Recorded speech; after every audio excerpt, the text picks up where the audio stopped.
atmosphere before a game, I think Game Time Decisions has that same exact atmosphere. This is our arena.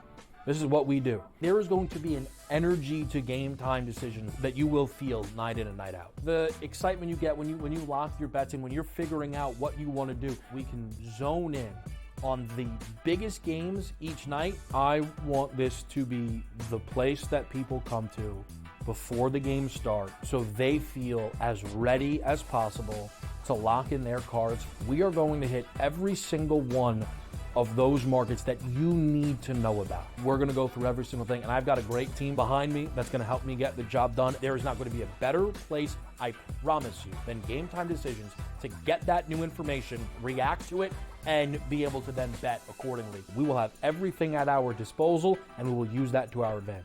I'm Kevin Walsh. Tune into Game Time Decisions from 6 to 8 p.m. Eastern on SportsGrid. Jimmy Butler has spread his cancer all over the Heat, and he has ruined their season. I do believe they'll never recover from this disastrous guy that is, purged on them. I mean, he's ruined. Like, they don't matter anymore at all. Like, I watched them play last night. They suck. Pharrell, Coast to Coast, only on SportsGrid. You know, they have a lot of hopes, and they thought last year they were turning the corner. Even early this year they start turning the corner, and then you lose 13 games in a row. Edmonton chipped away, got a late goal, won the game 4-3. I felt like they dominated the third period. They moved the puck on that power play. It was an exceptional hockey game. It went over the total. Only on SportsGrid.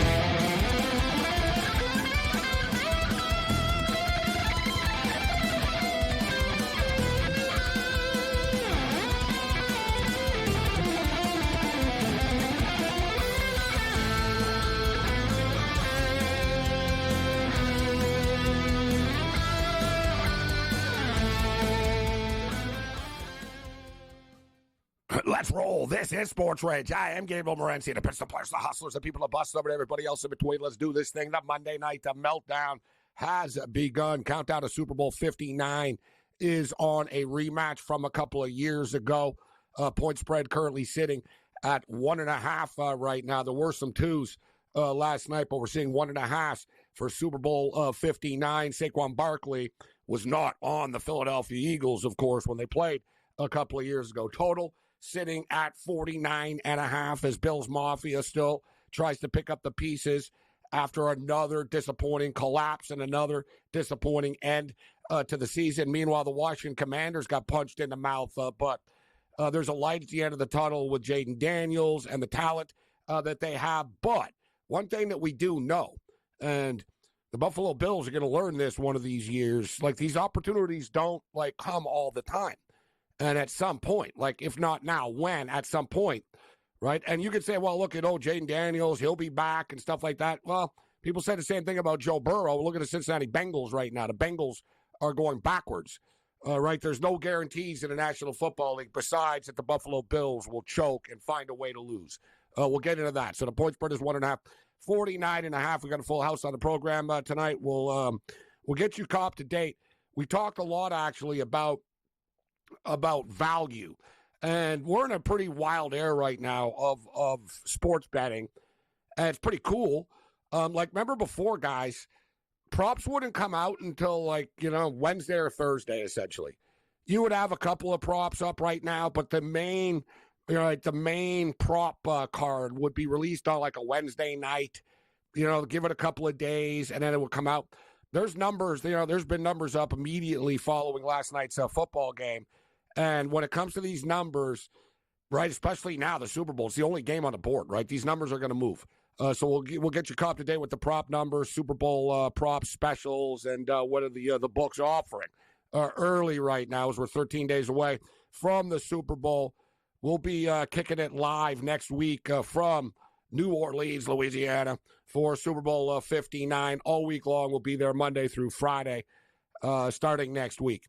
All right, so we got action going off the board here tonight. College basketball. And now that the NFL season is winding down, and, listen, NHL hockey is cool. But even the NHL has taken like a couple of weeks off. They got the Four Nations face-off thing coming up around the corner. In fact, the NHL shuts down Super Bowl Sunday. That's their last game, Super Bowl Sunday, and then they're off for a couple of weeks. But we'll have the Four Nations face-off. So college basketball will kind of start to take center stage. And we've got some good games going off the board here tonight. And in fact, we're throwing it down in Los Angeles, USC and UCLA. Longtime rivals, obviously, now Big Ten rivals. And listen, both these basketball teams, they're pretty good. And, they've lost some games, but they've also got some pretty nice wins as well. Like the UCLA Bruins, UCLA have a lot of good wins. They're only 5-4 in the Big Ten, but UCLA has beaten Arizona this year. They beat the Oregon Ducks. They beat Gonzaga. They beat Iowa. They beat Wisconsin. Their losses aren't that bad either. They lost on a neutral court to New Mexico. They lost to North Carolina. They did lose at Nebraska. Not easy to win at Nebraska. And the Trojans, same thing. The Trojans have some nice wins as well. The Trojans going on the road and beating Indiana, or going on the road and they lost to Indiana, but the Nebraska win the other night, very, very impressive on the road, 78-73. Another thing is, too, listen, this UCLA game with USC, to me, it's just a complete toss-up. Like, it's really hard to pick a side here, but I think the total is too light. And we talk about this pretty much on a nightly basis. It seems like on the show here. Man, is it up really? It's 139 right now? So it's been a late push on the total here. We talk about UCLA. UCLA seem to be playing a lot when we're live. They start like when we start, essentially, at 138.5 right now, UCLA and USC. But for all the talk of Mick Cronin and their defense, the totals are set too low, and their games are going over the number. And meanwhile, we know that the USC Trojans like to get after it. So to me, you know what?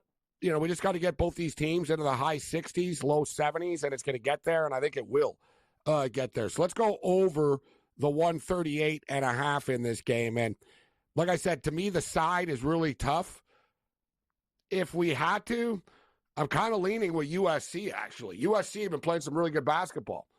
All right. They're both battle-tested. This is going to be a fun game tonight. We got Arizona hosting Iowa State as well. Big-time game. This game's coming up a little bit later on, so we got time to get into this one. Although, whatever, this game's at 10:30 Eastern time, so it does tip off in about 20 minutes, a little more than 20 minutes. Arizona Wildcats, -2.5. The total is 152.5. I'm not so sure this game's going to be a track meet. Iowa State played against ASU. It was a close game until the last 10 minutes of the game. Iowa State started to pull away. Iowa State, the third-ranked team in the country. Arizona, never an easy place to play. They're 9-1 on their home court this year. It's 13-6 on the season. Iowa State 17-2 on the year, 12-7 ATS. Meanwhile, the Wildcats 10-9 against the spread. Another really tough basketball game to handicap here. As we stated, Iowa State had been on the road. They've been in the desert, but it was close, and then they pulled away and ended up winning by 15 points against the Sun Devils. But you look at Arizona, these guys have been on a roll. They've won 9 of their last 10 basketball games. Their sole loss on the road at Texas Tech as they get used to this new conference and these new road trip games. Listen, Iowa State are really, really, really good. I get it, but my lean is Arizona. My lean is Arizona to win this basketball game. I think the Arizona Wildcats step up with a big home court win this evening. We'll get into the NHL hockey. We got a game on the board. Joe Madden's going to step up and join us. Dave Delano, Get Sports Strong. George Kurtz, Mick Aussie, the Raging Redhead, Cam Stewart. We got a full house. The Vancouver Canucks are up 4-2 on the St. Louis Blues right now, late in the hockey game. About 3 minutes left in that game. The Kraken and Oilers are tied. And the game that we got coming up, the Pittsburgh Penguins and the San Jose Sharks. The Penguins, -180 road favorite. Sharks, +150. Total 6.5. The NHL world still buzzing about the big-time deal between the Carolina Hurricanes and the Colorado Avalanche the other night. NBA basketball this evening. The Toronto Raptors. These guys just keep winning basketball games. Forget about, I know a lot of Raptor fans want to see them tank. Whatever, dude. They've been tanking for years, all right? They've been pretty bad, right? This rebuild has been a rough rebuild for the Raptors. It's been worse than I think they anticipated in a way. because I don't really think they want to be that bad. They didn't think they were going to be that bad, and they ended up being that bad because of all the injuries. But when the Toronto Raptors actually have their players, they're not a bad basketball team. And in fact, they're 6-1 straight up now in their last 7 games. Don't look now, Don't look now. The Raptors have won 6 in their last 7 basketball games. You got the Suns and Clippers. Got a fun one going on here in the desert. The Phoenix Suns are up 42-32 right now. Looking at the totals, 227.5. There's still 9 minutes left in the second quarter. Feels like the pace is you know what? It feels like this total's a little light at 227.5. I guess that's the best way of putting it. So it's all over, but the crying once again is the Buffalo Bills fall short, and the level of hatred continues to grow globally against the Kansas City Chiefs. Now, I get it. We're all frustrated. It is what it is. People think that there's some sort of league bias and this and that, but Kansas City are that damn good. Somebody's got to do something about it, or else it's going to keep on happening.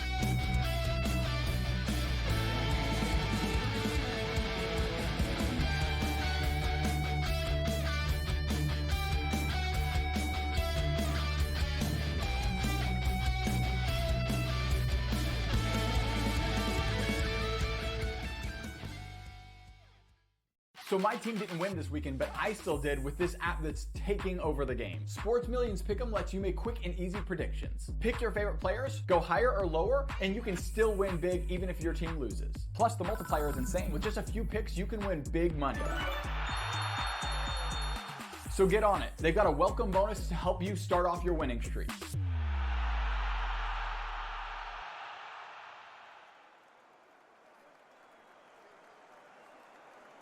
Anyone that's been to a sporting event, the atmosphere before a game, I think Game Time Decisions has that same exact atmosphere. This is our arena. This is what we do. There is going to be an energy to Game Time Decisions that you will feel night in and night out. The excitement you get when you lock your bets in, when you're figuring out what you want to do, we can zone in on the biggest games each night. I want this to be the place that people come to before the games start so they feel as ready as possible to lock in their cards. We are going to hit every single one of those markets that you need to know about. We're going to go through every single thing, and I've got a great team behind me that's going to help me get the job done. There is not going to be a better place, I promise you, than Game Time Decisions to get that new information, react to it, and be able to then bet accordingly. We will have everything at our disposal, and we will use that to our advantage. I'm Kevin Walsh. Tune into Game Time Decisions from 6 to 8 p.m. Eastern on SportsGrid. The two guys that can do it all. Too much electricity this morning. This is a good time. We're having a lot of fun. I had to do a triple take. Ka-ching! Why? Because of parity. I didn't mean to offend. Yeah, it's not going to happen. Load management is a dirty word. Let him rip. You know what? Circumstances provide the results. What? How do you do this once? Oh, Donnie, you've got such a good show there. A network that is booming. The Early Line, only on SportsGrid. Blocked well and tries to cut through the middle. Oh! Your gut says Miami is going to win, and you should take the over. Your gut also said your NFT selfies would only go up in value. They didn't. But your head is on SportsGrid and knows the QB is in concussion protocol. The backup has a 45 QBR against the zone coverage. The New York D has the most sacks in the league. So yeah, trust your head. It's smarter to be on SportsGrid.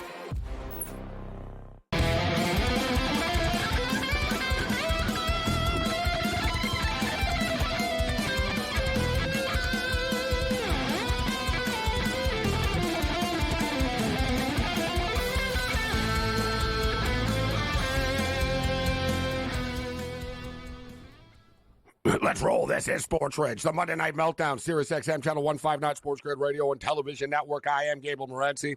We'll bring Cam Stewart in a moment here. Duke up 51-47 right now with under 10 minutes left, hosting the NC State Wolfpack. We have a big-time game following this one on national television with Iowa State and Arizona. We're going to take Arizona on the money line on their home court, and we just gave everybody, if you're just joining us, I bet USC and UCLA over 138.5 college basketball. But as far as yesterday is concerned, and we spent a lot of time on X last night after the game. And, of course, I did a video the night of the NFL draft, like one of those like hot take videos, seconds after the Buffalo Bills hooked the Kansas City Chiefs up with Xavier Worthy. And I said they're going to regret this, and Xavier Worthy's going to score, and he's going to beat them in a playoff game, and you're not going to be able to justify this, especially after considering the Buffalo Bills were the ones that traded a pick to the Kansas City Chiefs years ago when they selected Patrick Mahomes. Now, I'm not going to hold that against them, all right? The Mahomes thing was different. It's not like they traded Patrick Mahomes. Number two, nobody knew who freaking Patrick Mahomes was, all right? He was the quarterback at Texas Tech. People knew who he was, but it wasn't like people were abuzz, like, oh, you got to draft Patrick Mahomes, right? There were two people that liked him, and they're both smart dudes, and that's why they're champions. Sean Payton liked them, and Andy Reid liked them. Nobody else, even saw it. And Andy Reid facilitates the deal with the Buffalo Bills. They get Patrick Mahomes. You figure after that, you would just sort of block the Chiefs' number after that. Say nothing personal, but we're blocking your number. You know what I mean? You see him at the annual meeting. Hey, listen, not personal, but we can't do deals with you anymore, ever again. So, lo and behold, they do it again for Xavier Worthy. Xavier Worthy says this week, you know what? I take it personal that the Buffalo Bills cared that little about me that they were willing to trade me to their rival. And lo and behold, who had 6 catches for 85 yards? You can talk about the referees and this and that and all this other stuff, but for the love of God, this isn't being talked about enough. As I stated yesterday, the Bloods and Crips don't do trades with each other. They shoot each other, right? You don't do deals with your enemy. It's pretty simple. Let's bring Cam Stewart in. I don't know, Cam. That was my analogy. It's not a bad analogy. I like that. No, it is. And the Bills are blue and red. The Chiefs are red. The Bloods, you even got the colors right. Yeah. You guys short of guns? Let me hook you up with some guns. Yeah, you need some guns. Yeah, you guys. Yeah, you need some bullets. I hear you guys. It's like finding out. It's like the Bloods finding out. They find out. Yeah, the Crips are short on bullets. Why don't we hook them up? Yeah, why would we do that? Why would we do that? You know what I mean? No, it's amazing. And then lo and behold, they lose, and Xavier Worthy is the best player for the Kansas City Chiefs. You can't make it up. You can't make it up. And I said, listen, I don't want to be fire everybody, because Bean is a good GM. McDermott is a good coach. You're stuck in purgatory. And the only other franchise, I think the closest analogy for the Buffalo Bills are the Toronto Maple Leafs. Yes. Point blank. The Leafs are dominant every year. They're great every year. Austin Matthews and Josh Allen are the same thing. Yeah, whatever. Good for you. You scored 70 goals, whatever. Who cares? You know what I mean? You don't win in the playoffs. And what are you going to do? You can't trade them, right? And even the Leafs have tried firing coaches, and that hasn't really worked. That's the thing. You're the Bills. All right, you fire. Who are you going to hire? Right? All right, what about Joe Brady, the offensive coordinator? You mean Joe Brady that freaking choked yesterday? This guy needed the Heimlich remover, Cam. I got to tell you, the Buffalo Bills, it shoulda, coulda, woulda.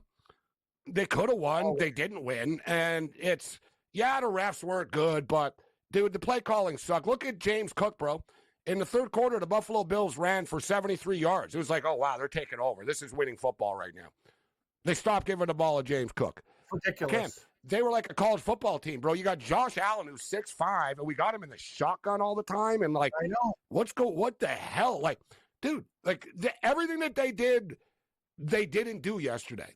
It was unreal. They just were terrible yesterday on offense. I know they scored 29 points, Cam, but it wasn't a good 29. It was not a natural. You saw, bro.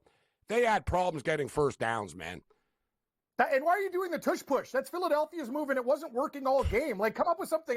Honestly, you said it, Morency. It's like a guy that you're doing everything right, and they go, you know what? Let's do things different. It worked the whole damn year, and now we're going to change. And I'll tell you, you brought up a great point on Twitter, too. When Elam, this guy's a first-round draft pick, he's not very good. Kincaid, he's a decent tight end, but is he a first-round talent out of Utah? No. So for all the good things that Buffalo did, the drafting is a problem.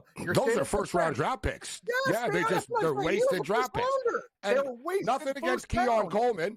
He might be good down the road, but you guys hook Kansas City up with Xavier Worthy because you like Keon Coleman, who has zero impact on the Bills' offense. Correct. And there's Xavier Worthy. carrying the Chiefs' offense as a rookie. Cook's not even on the field for the final drive. Like, what the hell are these guys doing? And Allen is a horse. I told you, the guy's a friggin' thoroughbred, like Secretariat coming out. All of a sudden, and the first 15 plays are scripted. That 3 and out, I'm like, what the hell are you guys doing to start the game? You got to punch Kansas City in the face early. It was a disaster, Morency. You're right. It reminds me of Toronto Maple Leafs hockey. Everything they do, they switch in the playoffs. They try to do something that they're not good at. Yeah, it's the same team, too. They got to play Tampa or Boston. Yeah. It's like whatever. You know what I mean? So Boston, maybe not this year, but it's always now it's Florida. Right, and same thing with the Leafs guys. Like the Leafs literally in the last 5 years or whatever have lost to the eventual Stanley Cup champion, like 4 in the last 5 years or something. Like they lose to Tampa, Tampa wins. They lose to Florida, Florida wins. Like it's like, oh, if we could have beaten them, maybe we would have won. But it's like, yeah, when you haven't made the finals since 1967, it's hard to isolate one thing. It's the same thing with the Bills. The same thing with the Bills. And I got to tell you, I'm not even that upset about this. Like, I'm sad. I'm mad about the Xavier Worthy part of it. But like our boy Tommy, who's in tonight, who's in the Rochester area and a lifelong Bill fan, he said it's like an annual holiday. It's like the Bills' dark day. We get eliminated. We've been through this so many times before. But I will say, there's not a fan base. There's not a sports team whose fans have been tortured as much as the Buffalo Bills. Just point blank. Like point blank. Like you can say, oh, the Toronto Maple Leafs haven't made the Cup since 67. Yeah, but they also haven't, they lose right away in the first round all the time. Like the Bills, are getting so close and can't get there.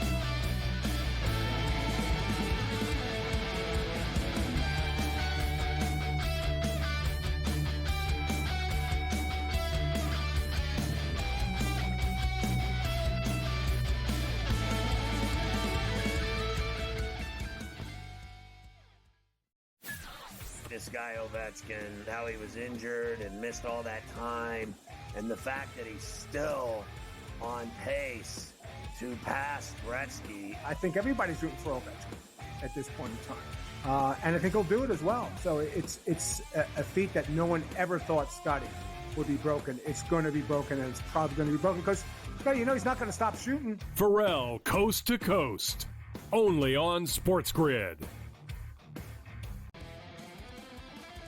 We all know MVPs don't win the Super Bowl. It's not about MVPs, man. The only MVP, fine. Win the MVP in the Super Bowl. Nobody cares about the MVP in the regular season besides people that bet on it, the actual player themselves, and their agent that's getting a cut of the bonus money. Other than that, who cares? What do you care who wins the MVP? Like I said, unless you bet on it. Right? If you bet on it, fine. Then I guess you care. SportsRage tonight, only on SportsGrid. They have a lot of hopes, and they thought last year they were turning the corner. Even early this year, they start turning the corner, and then you lose 13 games in a row. Edmonton chipped away, got a late goal, won the game 4-3. I felt like they dominated the third period. They moved the puck on that power play. It was an exceptional hockey game. It went over the total. Only on SportsGrid. Your gut says Miami is going to win, and you should take the over. Your gut also said your NFT selfies would only go up in value. They didn't. But your head is on SportsGrid and knows the QB is in concussion protocol. The backup has a 45 QBR against the zone coverage. The New York team has the most sacks in the league. So yeah, trust your head. It's smarter to be on SportsGrid.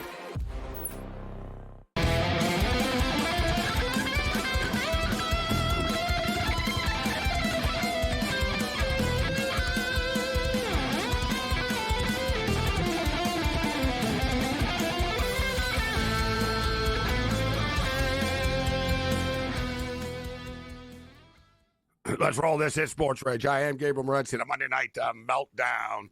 59-53 for the Duke Blue Devils right now. 6.5 left against NC State at Cameron indoors. So the Super Bowl is set, and there's a big hashtag out there right now. Super Bowl boycott. And listen, I don't think people are going to end up boycotting the Super Bowl in the end, but there is a Chiefs fatigue. If you guys can, deal with that, Tommy. We've got some behind-the-scenes audio issue there. So, yeah, there's a hashtag out there, Super Bowl boycott. People are upset about the referees. People are sick of Taylor Swift and the Kansas City Chiefs. And you know, the reality is, though, I see it as a Dodger fan. The Dodgers have won once only. Whatever. They've won twice in like 5 years. And that people look at the hatred that they have for the Dodgers, right? This is just, you know what I mean? It is what it is. But at the same point in time, like, I can't help but think, like, you know, sports have always been like this, guys. Like, would everybody hate Michael Jordan now then? Probably. I guess that's the way it would be. Like, you know what I mean? At the time, people loved him. But, you know, when you win so much, you just become the villain, right? And, you know, whether it's fair or not. Now, I think Patrick Mahomes is a big phony. He's a big jerk. I think Chris Jones is cool. I got no beef with Travis Kelce and stuff. Andy Reid's a nice guy. He's like, I like to thank God. You go replace that with refs. Yeah. I'm like, thank you. That was great. I enjoyed that. We got Dave Delano in the house here. Dave, Get Sports Strong on X, hitthepick.com. What's going on, Dave? How you doing? Good to be here. All right. Okay. No. See, I was hoping that maybe something would be fixed if I sent it to him, but no, it got worse. All right. If you guys could please. It got worse. It never ends. Morency, the Bills out, the tech. Just like, why? Tanya Harding. Yeah. The Bills fans feel like Nancy Kerrigan taking a crowbar to the ankle. That's what it feels like. Yes. All right, so we got an NHL hockey game coming up here. We got that basketball game coming up. Who are you on here in the San Jose Shark and the Pittsburgh Penguin game? I took the original over 6.5, Gabe. The last 4 Sharks games have gone over. They give up 7 goals to Florida in their last spot. They've been scoring and giving them up. So I'm going to wait for it to go to 5.5, 2 for a bigger play if it does go down, because I think we can get lots of goals in this game. Pittsburgh has no defense and goaltending, and San Jose plays pond hockey. So I think that's an attainable number. SG Sharky game might be live tonight, plus 140, and the plus 1.5 is too much. So I'm going to focus on the total and bet this game live. Already on the Kraken, and they just they're up on the Oilers 2-1. I agree with you. Give me Arizona in the college basketball game against Iowa State and the over. We gave everybody UCLA and USC over 138.5. In game right now is currently 146.5. It's 2017 with 10 minutes left in the first half. Let's bring, I think Dave Delano is good to go now. How you doing, Dave? Well, you tell me if I'm good. No. Yeah, no. All right. Now we're getting into Herb Dean territory. Don't blame yourself, Dave. It should be cleared up before it gets this far. This is like Herb Dean online too, Cam. I'm like, listen. He's not there. This is Morency. Hey, Herb, how you doing? Nothing. Try to Herb Dean, line 3. Hey, Herb, it's Gabe. Good to get to you. Dead air. Your third time, you're like, and then Heath Herring's like, what the hell's going on? He's like, what are you guys? What kind of operation you guys running? Forrest Griffin and Heath Herring, like I remember, like slammed the headset down. I don't have time for this. I can't do this. Like I'm going to the arena. I remember I'm going to the arena. He slams the headset. You just went bam. You gave it. Hey, it's like baseball, man. You give him an extra pitch too. So. Hey, 4 is better than 3, but that was amazing. Good time. Yeah, it's like I'm the manager going to the bullpen. I'm like, is the pitcher ready yet or what? Like, I'm like, the arm here. Like, all right. So Iowa State and Arizona, total's 153. But yeah, listen, Arizona's up to 150 on the money line. Iowa State are the better team. No one's going to dispute that. It's a tough. This is a tough arena to play in. If if there's still a home court that still matters or stuff, it's still college sports and college basketball. Home court matters in college basketball. Arizona always one of the toughest places to play. 9-1 on their home court. Iowa State, though, are grinders, man. And whatever, dude, you get these sort of road trips. And as I say to Cam, if you're Iowa State, it's not that bad. You were whatever. You played Arizona State on Saturday. Now you're playing Arizona on Monday. It's not like you're traveling that much, you know?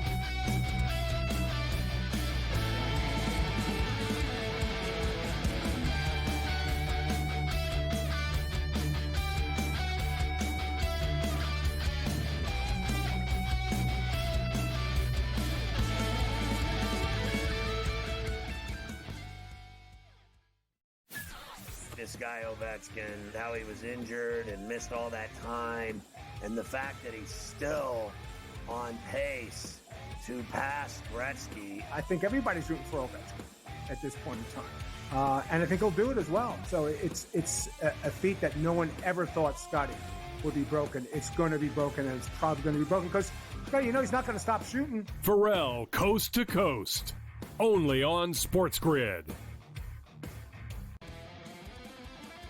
We all know MVPs don't win the Super Bowl. It's not about MVPs, man. The only MVP, fine. Win the MVP of the Super Bowl. Nobody cares about the MVP of the regular season besides people that bet on it, the actual player themselves, and their agent that's getting a cut of the bonus money. Other than that, who cares? What do you care who wins the MVP? Like I said, unless you bet on it. Right? If you bet on it, fine. Then I guess you care. SportsRage tonight, only on SportsGrid. They have a lot of hopes, and they thought last year they were turning the corner. Even early this year, they start turning the corner, and then you lose 13 games in a row. Edmonton chipped away, got a late goal, won the game 4-3. I felt like they dominated the third period. They moved the puck on that power play. It was an exceptional hockey game. It went over the total. Only on SportsGrid. Your gut says Miami is going to win, and you should take the over. Your gut also said your NFT selfies would only go up in value. They didn't. But your head is on SportsGrid and knows the QB is in concussion protocol. The backup has a 45 QBR against the zone coverage. The New York D has the most sacks in the league. So yeah, trust your head. It's smarter to be on SportsGrid.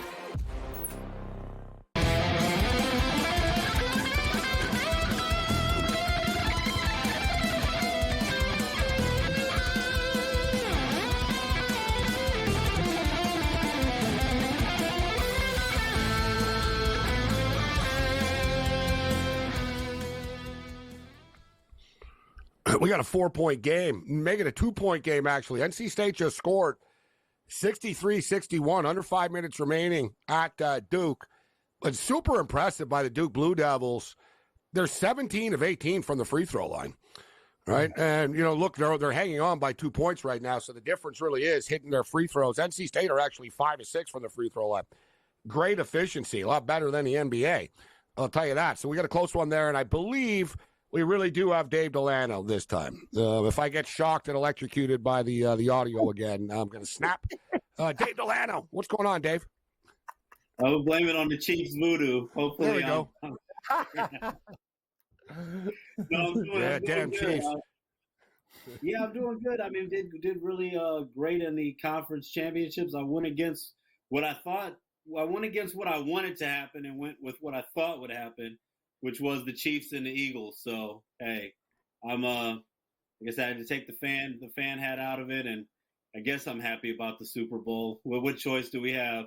I mean, I heard you guys talking. Everybody's complaining about it, but they're going to play this game no matter what, and I'm going to be watching it and cheer for whoever I'm betting on. So, yeah, people are going to watch it. They're going to bet it. Kendrick Lamar is the halftime show, so I assume Drake is now going to sue the NFL and anyone who watches. So as well. So at least, there's, you got a little bit of entertainment to it. It is what it is. And like I said, listen, the Chiefs are a great team. I mean, they have a great defense. That's why they beat. People know Josh Allen, this and that, but Sean McDermott got out-coached yesterday again, right? Like, just sort of a classic example is the opening script. The Kansas City Chiefs went down the field and scored. The Bills had no answer for it. Late in the game, all the Bills needed was a stop. They had 3 timeouts left. Like, even if they just would have kicked the last field goal, the Bills would have gotten the ball back down 6 with like a buck and a half left, 1:33 left. They couldn't get the stop, right? Like, and it wasn't like the players, like, couldn't get the stop. Like, they were totally, like, always surprised somehow by what the Chiefs did with the play call, which that's just coaching. McDermott runs the defense, man. Just point blank. It's on him. Like, to me, I hold him accountable for yesterday's loss quite a bit. But as far as the Arizona game tonight, Dave, with Iowa State, any interest for you? Big college basketball game coming up after this Duke game. Iowa State at Arizona. Iowa State's the better team there. I would take. I don't have any action on this game for the record, but I would take Iowa State. I know that it's tough. You guys are mentioning going up against the home court advantage in college basketball. That whole Pac-12. I know it's Big 12 now, but still kind of that Pac-12 after dark late night with Arizona. But what I've seen with Iowa State, they're a much better team at home. I would take them on the road here if I was to get involved in that one. That would be the play for me. So Super Bowl 59, it's amazing how quickly the numbers come out. Like all the props are up, the player props. It used to be out like Wednesday or Thursday this week. In this modern world, like there's already numbers for like all the college football games next year. It's crazy. Like it used to be all the Golden Nugget releasing their games of the year line in June. Now it's like, all right, you can bet Michigan and Ohio State already. If you want, for the record, Ohio State 8.5-point favorites, Dave, against Michigan in Ann Arbor. But the Super Bowl, 1.5 and 49.5. We get the rematch here. One big difference, obviously, between 2 years ago when these two teams played in the Super Bowl is Saquon Barkley, right? The Philadelphia Eagles did not have Saquon Barkley on their team. Now they do. What do you think about the number here? What's your early impression or lean on the Super Bowl?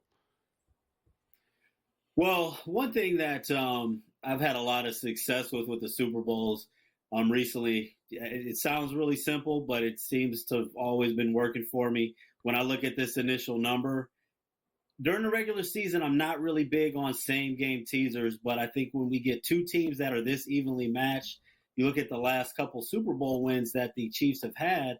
I mean, Chiefs always find a way to win, but they don't win by a lot. They've been winning these games by field goals, as we saw yesterday.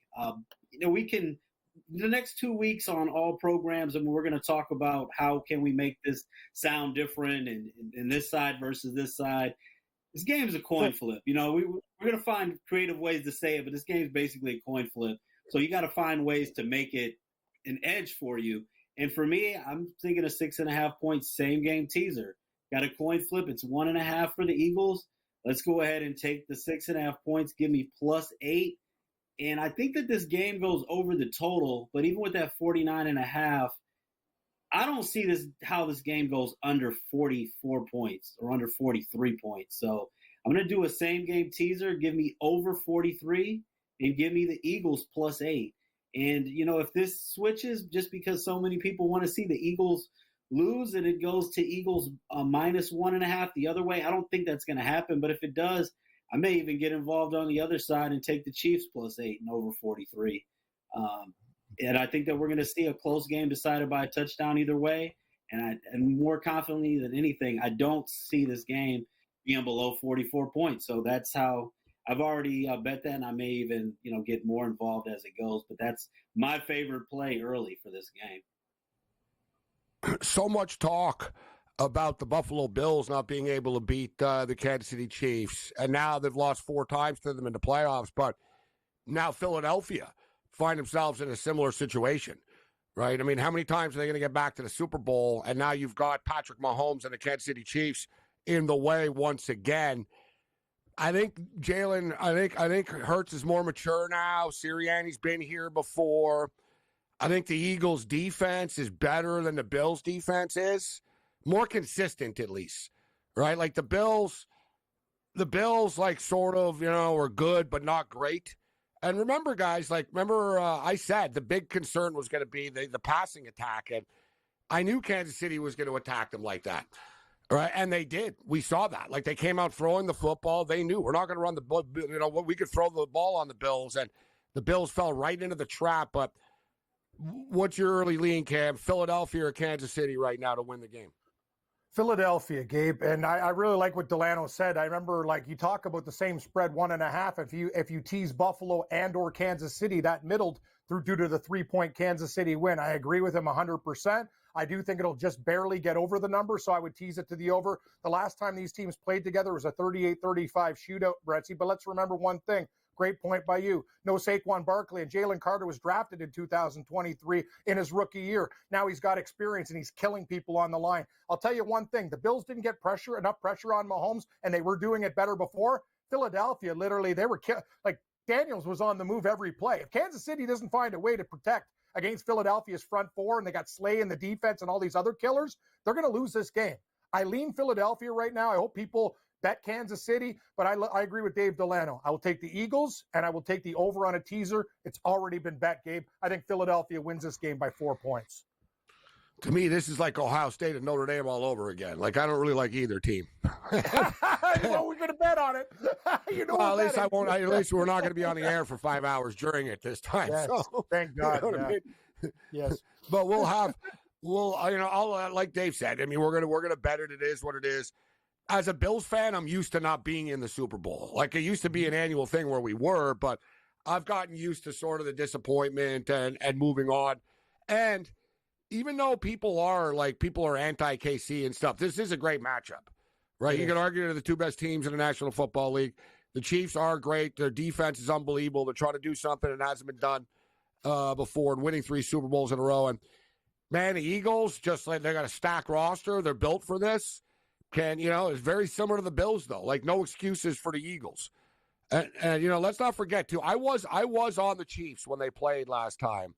But I do recall the Philadelphia Eagle fans really being upset about the late penalty in the game. It's happened, like, time and time again. And it's going to be in the back of the minds of the Philadelphia Eagles. We've got our boy Joe Gibbs on to break down the referee data. All right, we'll get Dave out on the other side, and we'll get Joe Maddon in. Hang in there, Dave. We've got a couple more picks.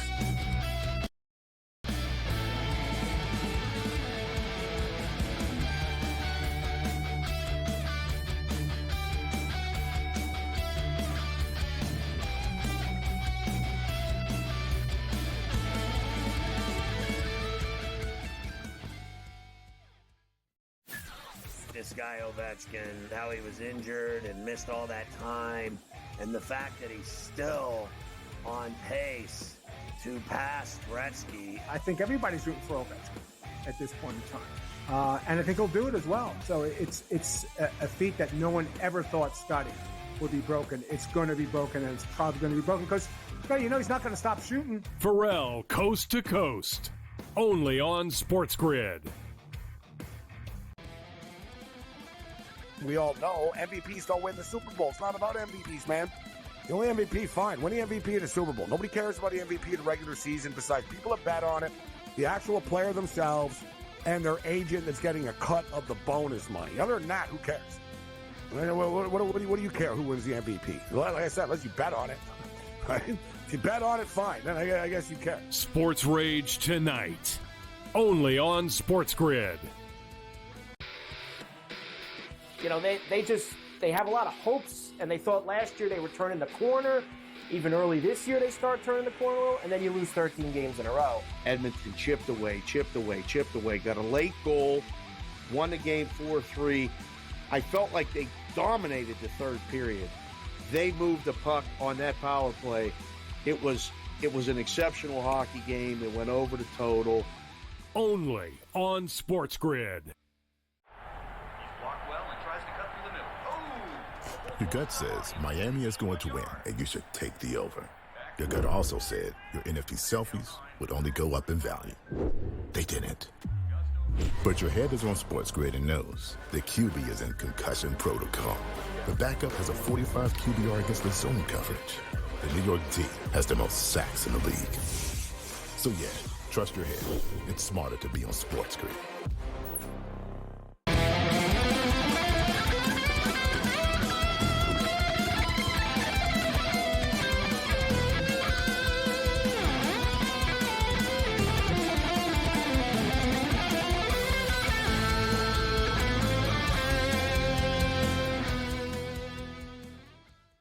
This is SportsRage. The Monday Night Meltdown continues. This game, this Duke, North Carolina game, still going on. 3 minutes left, 65-62. If you're wondering how come it's taking so long, they just had a medical emergency in the stands. It was hard to fully tell what was going on, but they, at first they had a bunch of towels on the floor, and then like there was a baby, and then I don't know if there was a teenage girl or something. I don't know. Somebody collapsed. I hope she's all right. I hope everything's okay. It seems like they weren't panicking about it. They were sort of, all right, let's take her, let's get her, some attention. But It wasn't like a full-out panic, but they had to clear the floor, and they had to, like, come over the scorer's table. It was like a big ordeal. Like I said, I'm going to try to find out what happened there, and hopefully the person's okay. It looked like a kid, actually, like a teenager type thing. All right, Dave Delano with us just for a couple more minutes. We got Joe Madden ready to step up and in. UCLA are up right now. This is a fun game, actually. So this is a good one in Los Angeles. USC and UCLA. UCLA are up 31-28. In-game total is 144.5 right now. Dave, before we get you out of here, well, it's on to college basketball and the NBA, I guess, for you right now, right? So looking overnight here, have you already started to look at tomorrow's card, college basketball, light night in the NBA on Tuesday? Yeah, a few things that stand out. Looking at the MAC, I like Ohio at -2.5 right now against Toledo. Ohio always a little bit of a tough place to play. Toledo's coming off of that big win against Bowling Green, but Ohio, they coming off of a big win against Kent State. I like Ohio in that spot. And that Dayton and St. Bonaventure game, it's tough taking a lot of road teams, but even though they're not going to be on the road, I like the Dayton Flyers -2. St. Bonaventure, really, they pretty much just play 5 players. Most of the guys play 36 minutes. Some of them play 40. They've been a good first-half team, but second half, the last couple games, we've seen that they've gotten worn down. So I like the Dayton Flyers there. And even though it's a light card in the NBA, I haven't bet it yet. I know it's another road game, but Houston Rockets -5.5, Atlanta Hawks, a little tough to trust them. I mean, right now the Rockets are playing as well as anybody in the NBA. We'll see how it carries over in the playoffs. But right now, if you actually play together and you play hard and you play defense, you can win a lot of games in the NBA. We saw them get a big win today after coming off of a big weekend win against the Cavaliers. I know it's 5.5, and I know it's a back-to-back, but it's either Houston or pass for me. I don't trust the Hawks in that spot, and I don't want to get in the way of this Rockets team right now. You are right about that, Dave. The NBA, you can, like the Raptors. The Raptors are 6-1 in their last 7 games straight up. They've been covering numbers all year because they try. Like, you know what I mean? It's not like complicated. Like, they actually work hard every night. They try. And when the Raptors were good, actually, it was the same thing. Like, they, it was like, why do they win so much? Why do they win like 55, 60 games every year? It's like, well, they actually show up every night. Like, they don't really take nights off. But then they will get to the playoffs, and you can't really outwork your way to a championship once you're in the playoffs, right? That's sort of like when you need that. You need some players and some skill to step up in the playoffs. It's hard to just outwork. But you're right about the Rockets. They've got that just sort of, we're going to grind you out. They got a bunch of tough dudes that are annoying to play against. And, the NBA playoffs, guys, actually should be pretty unique this year because there's so much fresh blood and new teams, right? And especially in the Western Conference. And we'll get Dave out of here, but I like it, Dave. You're in Texas now, but you can't get the Mac out of you. Right? Dave's a Toledo kid at heart. So you got the Mac in your soul here still. Yeah, I grew up in Toledo, right down the street from the university, and graduated from Bowling Green. So, yeah, I'm going to be Mac forever, man. Go Falcons, Northern Dave. Illinois, not in the MAC anymore. Pretty crazy, eh? Mountain West. What are we doing? Like, it's the stupidest thing ever. Northern Illinois in the Mountain West. Mountain West? What? That's just, no, you're right, Gabe. That is wrong. Like, that is just so stupid. Like, I don't understand. It's not like Northern Illinois or some big draw or anything. So I don't understand why they even wanted them. Like, it's like, why do we want to fly there and do this? Like, what's the point? We'll be on TV in the Chicago market. They fit right in the MAC. I mean, they right in the middle. I mean, they're solid, but they're not any better or worse. It doesn't make sense. It really doesn't. They should, I said this, at this point, just freaking merge the Mountain West and the MAC. They both start with an M anyways, right? Make it, whatever. Come up with a little combined name.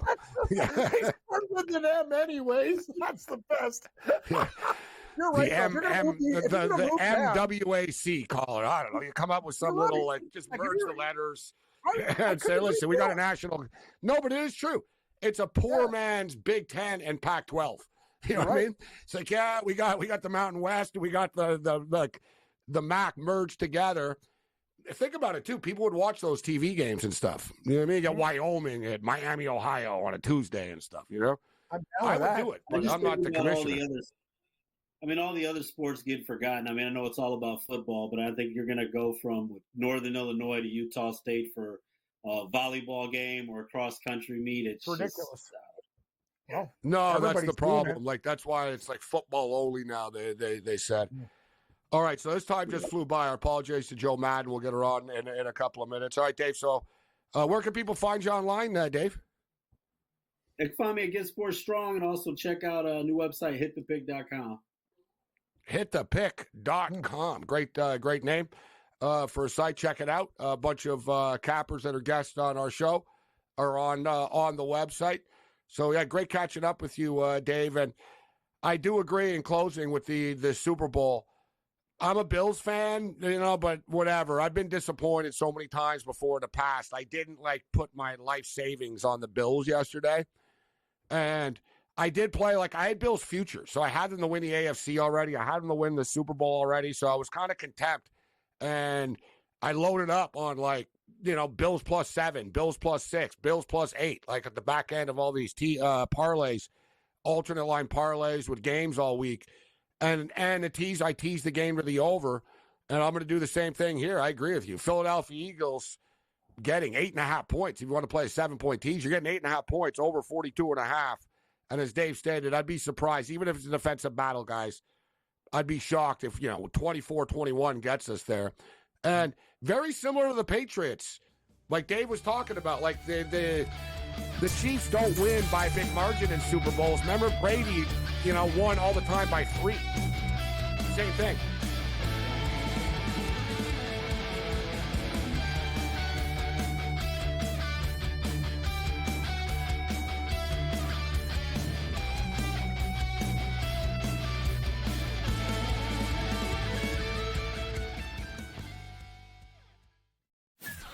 This guy Ovechkin, how he was injured and missed all that time, and the fact that he's still on pace to pass Gretzky. I think everybody's rooting for Ovechkin at this point in time, and I think he'll do it as well. So it's a feat that no one ever thought Scotty would be broken. It's going to be broken, and it's probably going to be broken because he's not going to stop shooting. Pharrell, Coast to Coast, only on SportsGrid.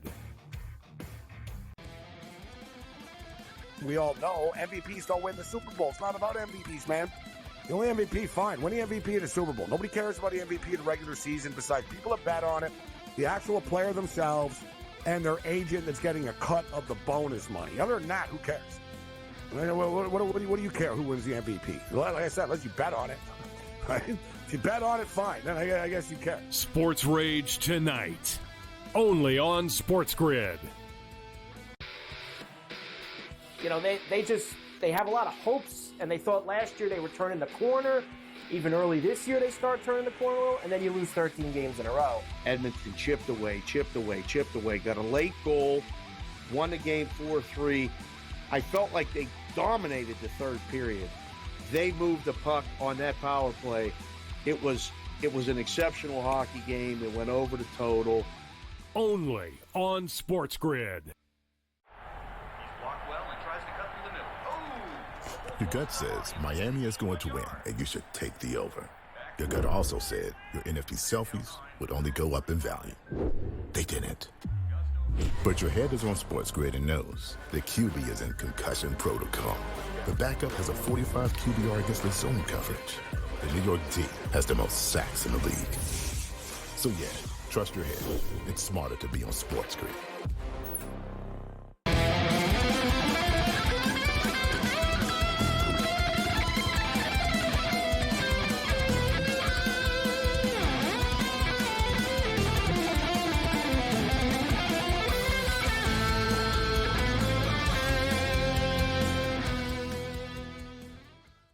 This is SportsRage. I'm Morency, Sirius XM Channel 159, SportsGrid Radio and Television Network.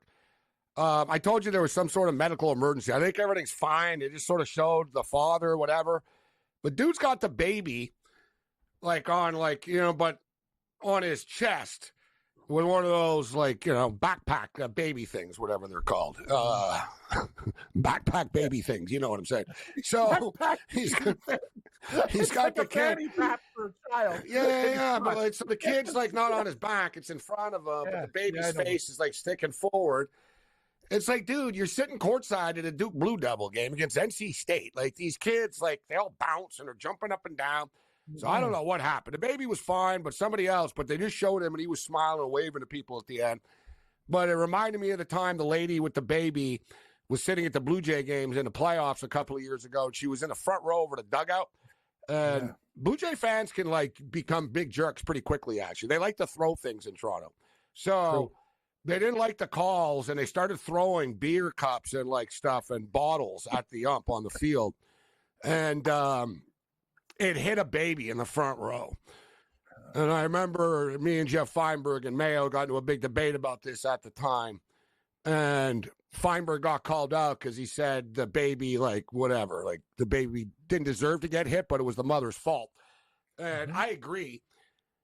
I don't mind if you're going to bring a kid to a sporting event, but you sit, like, in the family section. You sit like you purposely get a seat where, like, you know what I mean? You know, the arena knows, like, there's sections for this in certain areas where it's better for kids in the bathroom or whatever.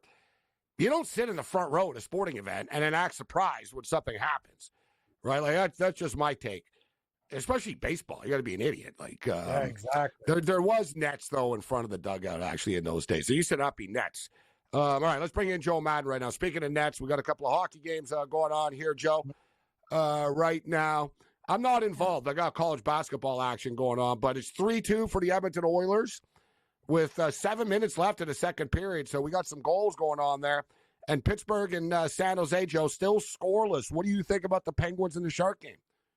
Yeah, I think that game will pick up at some point. You've got two not strong defenses here and not great goaltenders in net, and we've got offenses that really can open it up on any given night. So that total live is 5.5 at plus 118 to the over. I went in over on the 6.5 originally, and I actually ulted for plus money over 7.5. I'm not concerned. 9 minutes left in the first is going to open up, and as soon as it does, we're going to see those goals. And I took Sidney Crosby and Michael Bunting for a goal for the Pittsburgh Penguins, as well as Toffoli and Will Smith over there for the Sharks. Will Smith's hot. Not a great start for the total. Yeah, it's not a great start, Morency, but I'll tell you something about SJ Sharkey.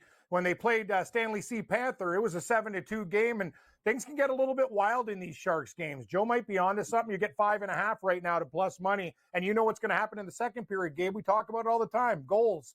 If this game ends like 2-1 or something, I'll be absolutely shocked. San Jose's played overs in their last 4, and I'm talking real overs too, like 7-5, 7-2, like a lot of goals being scored. Surprised it's no goals yet.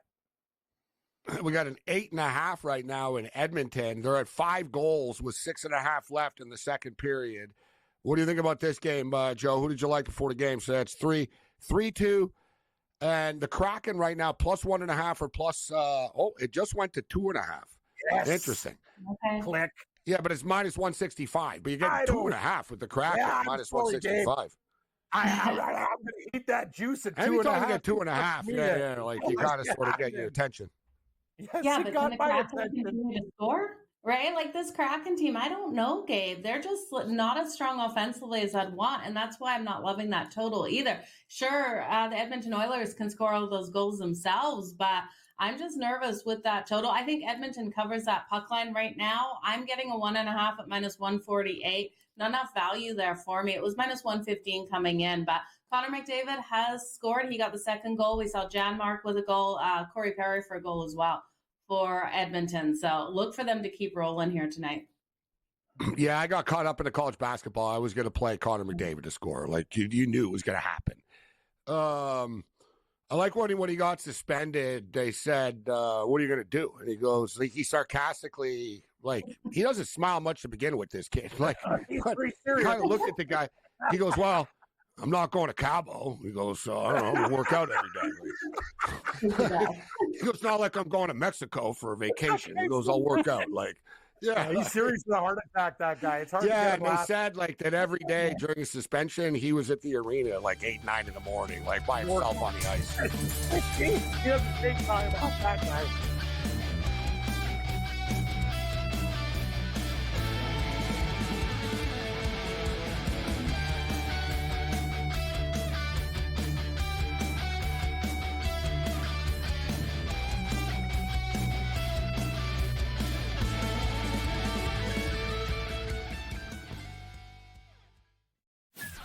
This guy Ovechkin, how he was injured and missed all that time, and the fact that he's still on pace to pass Gretzky. I think everybody's rooting for Ovechkin at this point in time, and I think he'll do it as well. So it's a feat that no one ever thought Scotty would be broken. It's going to be broken, and it's probably going to be broken because Scotty, he's not going to stop shooting. Pharrell, Coast to Coast, only on SportsGrid. We all know MVPs don't win the Super Bowl. It's not about MVPs, man.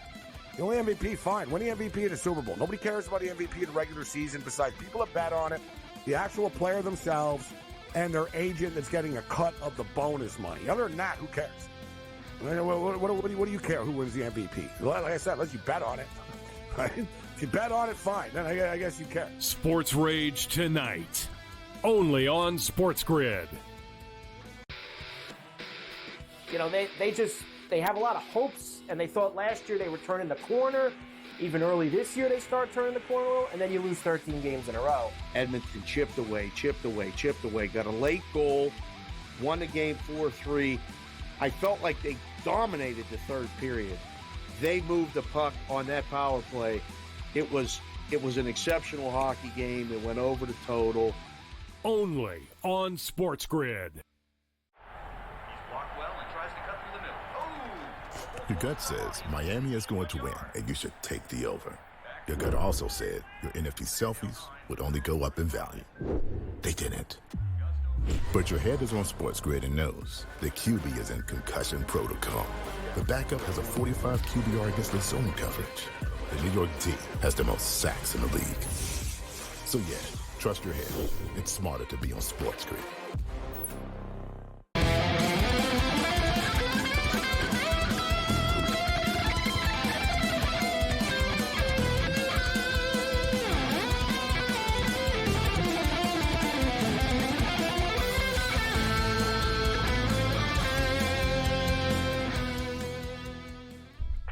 This is Sports Rage. I'm Morency. 13-8 right now for Iowa State over Arizona. Low-scoring game, 9 minutes left. 9 minutes have been played in the first half. So I said earlier about like the Kansas City Chiefs. They've won 3 times, or they're trying to win 3 times. Whatever. It gets old. They've been in the Super Bowl like 5 of the last 6 years now or something. So it does start to get old. I get it, but over the history of sports, there's always been these sort of championship teams that people look back on them with fondness. But, I said, well, would people hate Michael Jordan? I remember people were tired of it, right? Now everybody loves Kobe. But when Kobe was winning, people were like, man, this guy's annoying, right? Unless you were a Laker fan. So look at the Dodgers. The Dodgers have won twice in like 4 or 5 years, and people act like, they're the worst, like the most evil thing ever. Oh, they're ruining whatever, dude. Like, let them win a bunch of times and let's talk. But normally these championship teams are good, but it's good for business because people want to see them lose. It's like Floyd Mayweather, right? Floyd Mayweather used to sell a lot of fights, and a lot of people were buying the fight, and he knew it. Like, there wasn't like, oh, I'm paying because I love Floyd. No, I'm paying because I hate this guy and I want to see him lose. And he knew it. He'd play into it, right? He'd know, like, yeah, you know what? These British dudes with Ricky Hatton, I'll just insult England and stuff. Like, you know what I mean? Like, he knew how to do it. He was like, oh, you're all a bunch of, like, toothless idiots out there. Like, right? And then he sort of winks after he walks off to Ricky, like, hey, I just sold some. Hey, buddy, I know what I'm doing. Dude, he told Conor McGregor, when he fought Conor McGregor, he pulled him aside and he told him, listen, nothing is off limits. You can say anything to me. He goes, you can say anything about anything. And Conor, like, called out his daughter. And Floyd, like, pretended he was mad after, but Floyd, like, it's like Vince McMahon. They'll like, yeah, you want to rip my mother? Sure. If we're going to sell pay-per-views, let's do it. Like, you know what I mean? Like, they don't care. And, they just sort of have that, they have that edge. But the Chiefs are getting cocky. See, Patrick Mahomes' father said today, it's a good day not to be from Buffalo. It's like, shut up. Bro. Aren't you due for your weekend jail time? Yeah, like for your anyways? weekend sentence, you jerk. Shut up. And Travis Kelce, too. He's getting in the face of the Bills and Hamlin's face. He's like, oh, no unsportsmanlike there. That's the thing that I hate. I'm not, and it wasn't the referees, but there was an egregious holding call on one of the plays as well. It's that Kansas City, you get every call in the books anyway. We get it. You win. The Bills screwed up. But they're starting to rub it in people's faces, Gabe, and that's not cool. That's not right. And you got to win with class. And they showed they were getting a little cocky at the end of that game. That's why I'm pulling for the classy Eagle fans. Yeah, it's like, dear God, like they're the worst. They're worse than Chief fans. Like, they're literally worse than Chief fans. The overweight Commander fan was just leaving. He's waddling down the street. They take his Duke. I'm like, you jerks. Stop. Joe, who do you like in the Super Bowl? What's your early lean for the Super Bowl? Well, not the Kansas City Chiefs. I don't want to see them win. Who wants to see the three-peat? I know it's history and we're all able to watch it, but I don't want to see it happen. I'm looking just to bet Saquon Barkley right now. I think Saquon Barkley is in for a big day. You look at the Chiefs and you look at their struggles versus James Cook. James Cook was fantastic yesterday. He was able to get 2 rushing touchdowns. He put, 88 yards-ish. So I look for Saquon Barkley to just fly out there on the field. I'm going to take him for his longest rushing attempt, over 24 and a half yards. I think he can easily do that. We know Saquon Barkley is best when he gets just in that open field. So I'll take that, and I'll take him for 2+ touchdowns. That's at plus 300 right now. And then I'm going to, I don't know, maybe 3+ even, sprinkle on that. I don't see the Kansas City Chiefs being able to stop him out there. I don't think that defense is any better or is better than what we saw, with what the Eagles had to face the other day. Like, I think he's just going to roll in this one, right? The Commanders, yeah, they had struggles, but the Chiefs will too. I was just telling Gabe too with Daniels. Like, Daniels was running all over the place, and you could do it against Detroit. You couldn't do it against Philadelphia, Gabe. And Jalen Carter, we've talked about this guy as a potential MVP. What he did to Washington's offensive line, like, he beat them up. That's the whole thing. I think there's a lot of advantages that Philly has over Kansas City. I know they don't have Mahomes. He also looked pretty damn good. He also poked someone in the eye to get a penalty. Play. I know. He was the Commander's best lineman too. Well, that's football, right? It is what it is. But like Carter doesn't play around on the field. Like, he'll hit you, he'll cheap shot you, like he'll poke you in the eye. Like, he's really old school like that. But in the modern era, it's like he literally poked the guy in the eye and then he got a false start. Like, it's like, just like hit him in the face, right? Like, but that's football. Like, we always think that sports is too soft nowadays. People always complain, they're all buddies and this and that. And then when someone's a jerk, people like lose it. Remember, there was a kid on Arkansas. He literally tried to break the ankle of some big offensive lineman stepped on this kid's ankle. And it was on video, and people, you should be expelled. And it's like, guys, it's a football game. And he even said that the kid mouthed off to him. He goes, man, you guys, because I'm bigger than him. He goes, this kid was mouthing off all game at me. He goes, so I stepped on him. Yeah. He was like, you know what I mean? It's like, don't mouth off then. But that's football. Philly's old school, Gabe. They're like the old school Steelers with Jack Lambert and Mean Joe Green. They like hurting you. And that's the thing. They have a lot of guys with ill intention. I know the Chiefs have a good defense and stuff, but Philly takes the persona of their city. They like to kill you. Yeah, but the Chiefs have tough guys, too, on offense. They do. Travis Kelce's a tough guy. Pacheco's a tough guy. Hopkins is a tough guy. Xavier Worthy, I don't know if he's tough. He's so fast. He doesn't have to be tough. Yeah. He's so fast. You know what I mean? He's hard to touch. It's going to be a load for them. Like I said, I do agree with Dave Delano earlier. Like I said, we were going into a break when I said it, Joe, but he was talking about a teaser in this game. And it was the same thing when Tom Brady and the Patriots were winning Super Bowls all the time. They literally won by 3 points, 4 times or something, right? Or 2 points, 3 points. I think they won by 7 once. They beat Carolina by 7. It was generally always really close. You're right, Gabe. And they beat McNabb and the Eagles when he threw up, and the throw-up Super Bowl was by a touchdown. But all those numbers within it, if you take the dog and tease them, they'd cover almost every single time. You're right. Giants beat them outright. You're right. Tight games. You guys thinking it goes over the 49.5? I'm looking at the over 49.5. Yes, I think it will.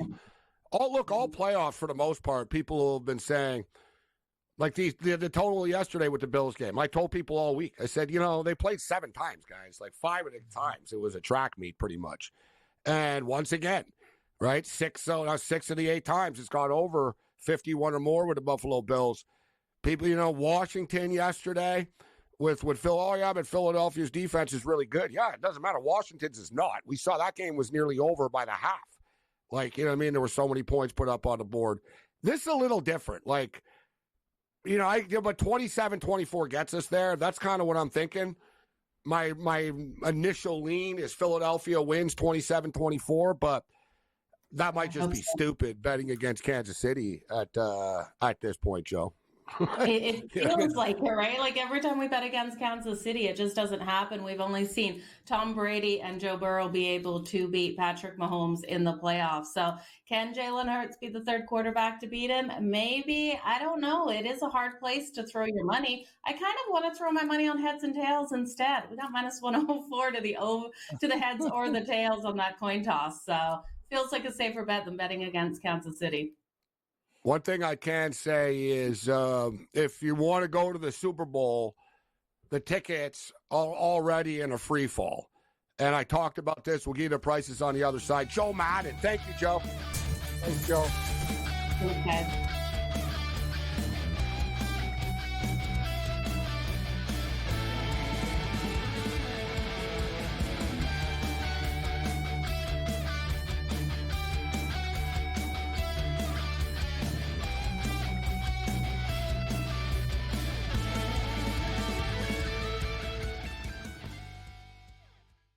So my team didn't win this weekend, but I still did with this app that's taking over the game. Sports Millions Pick'em lets you make quick and easy predictions. Pick your favorite players, go higher or lower, and you can still win big even if your team loses. Plus, the multiplier is insane. With just a few picks, you can win big money. So get on it. They've got a welcome bonus to help you start off your winning streak.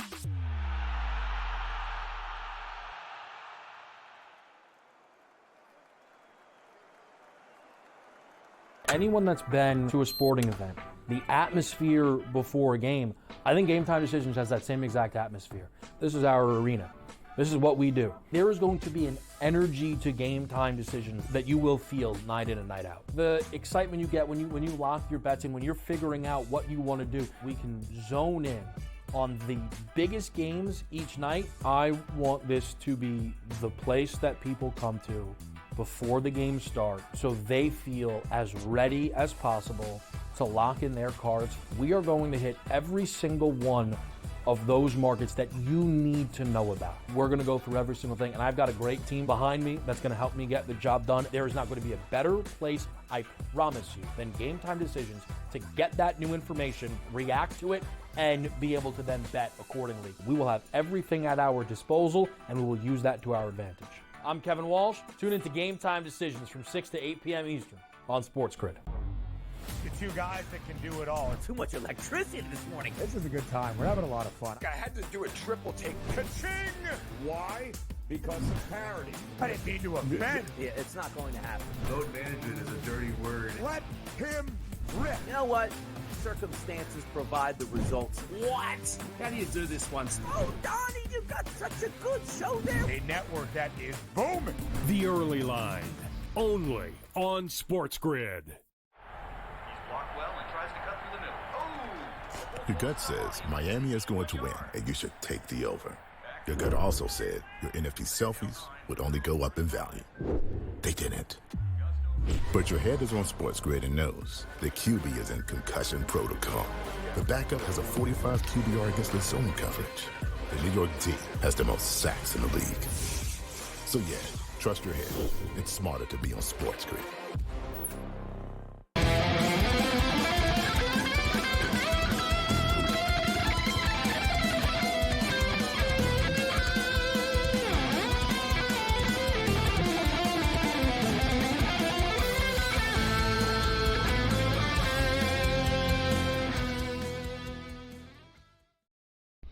This is Sports Rage. I am Morency. Thanks to Joe Madden for joining us, Dave Delano, Mick Aussie. You know, Mick's going to have some vitriol rage as far as the NFL is concerned.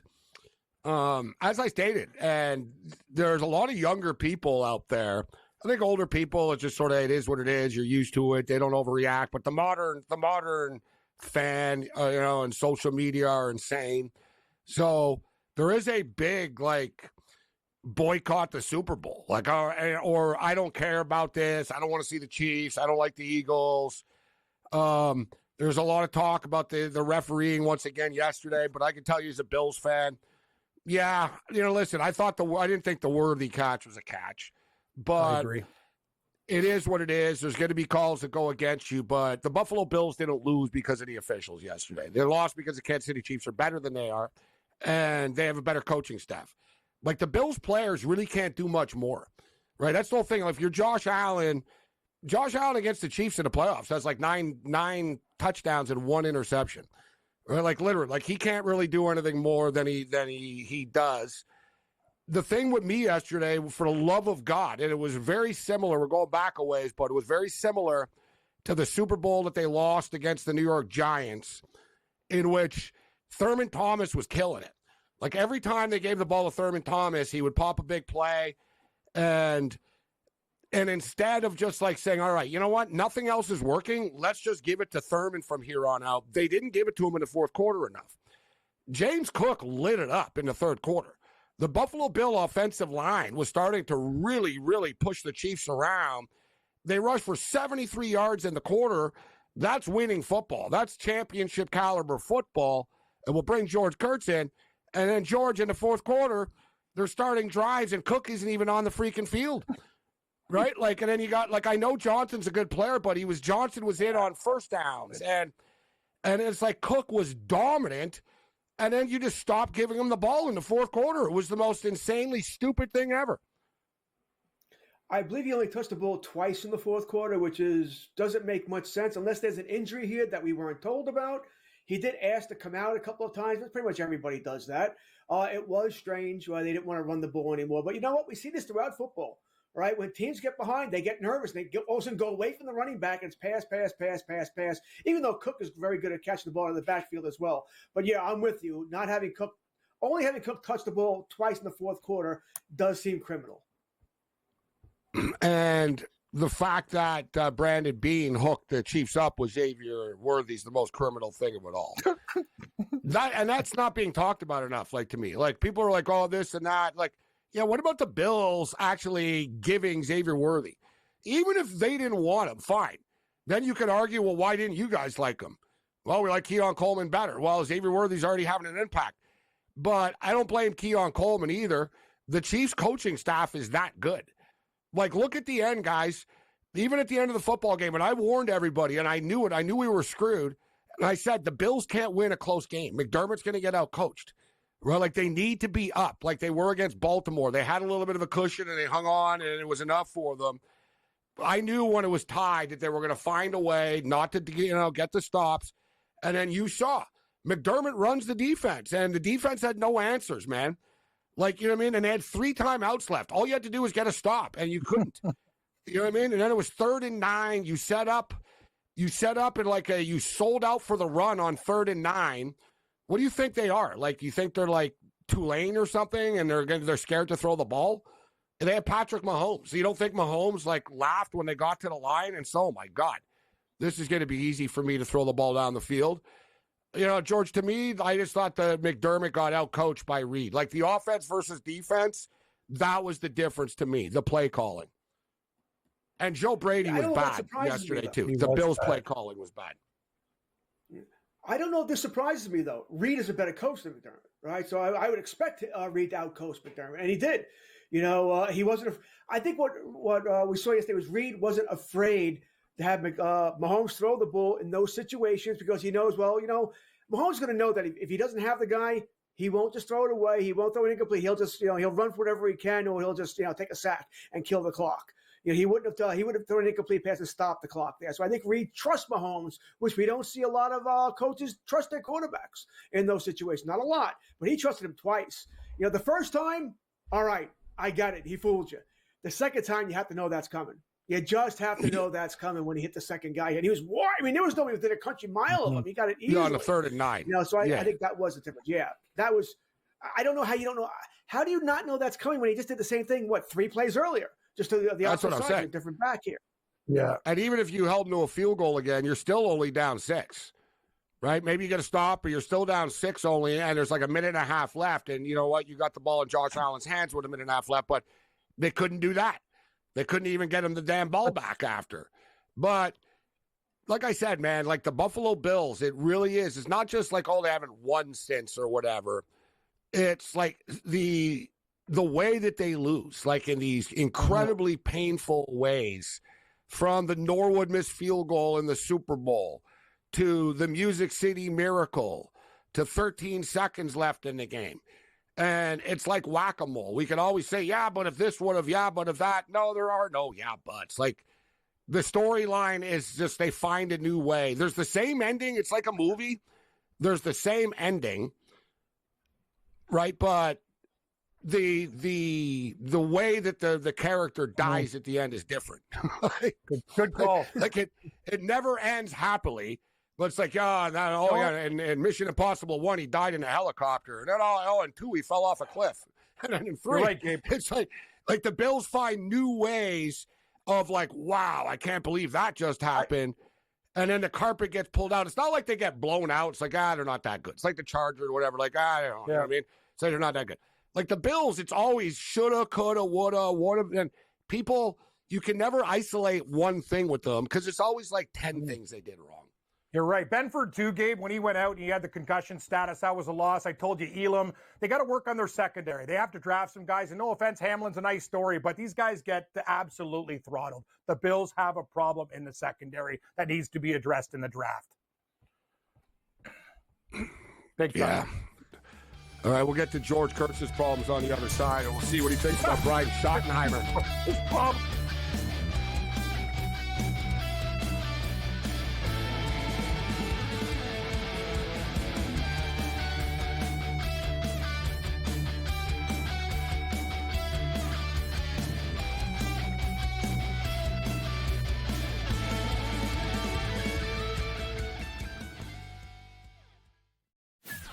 This guy Ovechkin, how he was injured and missed all that time, and the fact that he's still on pace to pass Gretzky. I think everybody's rooting for Ovechkin at this point in time. And I think he'll do it as well. So it's a feat that no one ever thought Scotty would be broken. It's going to be broken, and it's probably going to be broken because, he's not going to stop shooting. Pharrell, Coast to Coast, only on SportsGrid. We all know MVPs don't win the Super Bowl. It's not about MVPs, man. The only MVP, fine. Win the MVP in the Super Bowl. Nobody cares about the MVP in the regular season besides people that bet on it, the actual player themselves, and their agent that's getting a cut of the bonus money. Other than that, who cares? What do you care who wins the MVP? Like I said, unless you bet on it. Right? If you bet on it, fine. Then I guess you care. SportsRage tonight, only on SportsGrid. They have a lot of hopes, and they thought last year they were turning the corner. Even early this year, they start turning the corner, and then you lose 13 games in a row. Edmonton chipped away, got a late goal, won the game 4-3.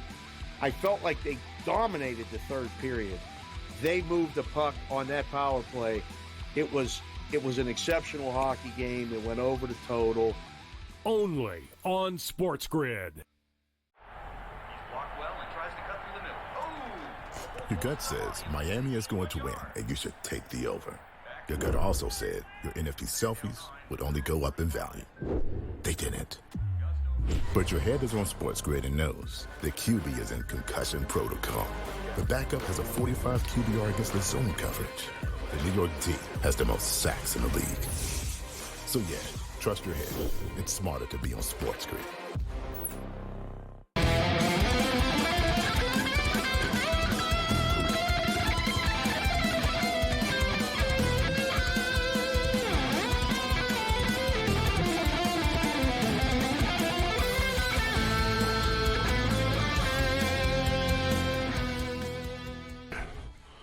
This is Sports Rage. I am Morency. Quickest 120 minutes in sports talk and television continues.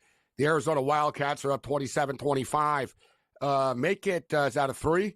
That is a 3 ball. Make it 30-25. They were down early. They've been down most of the first half, actually, but they sort of, now this is their biggest lead.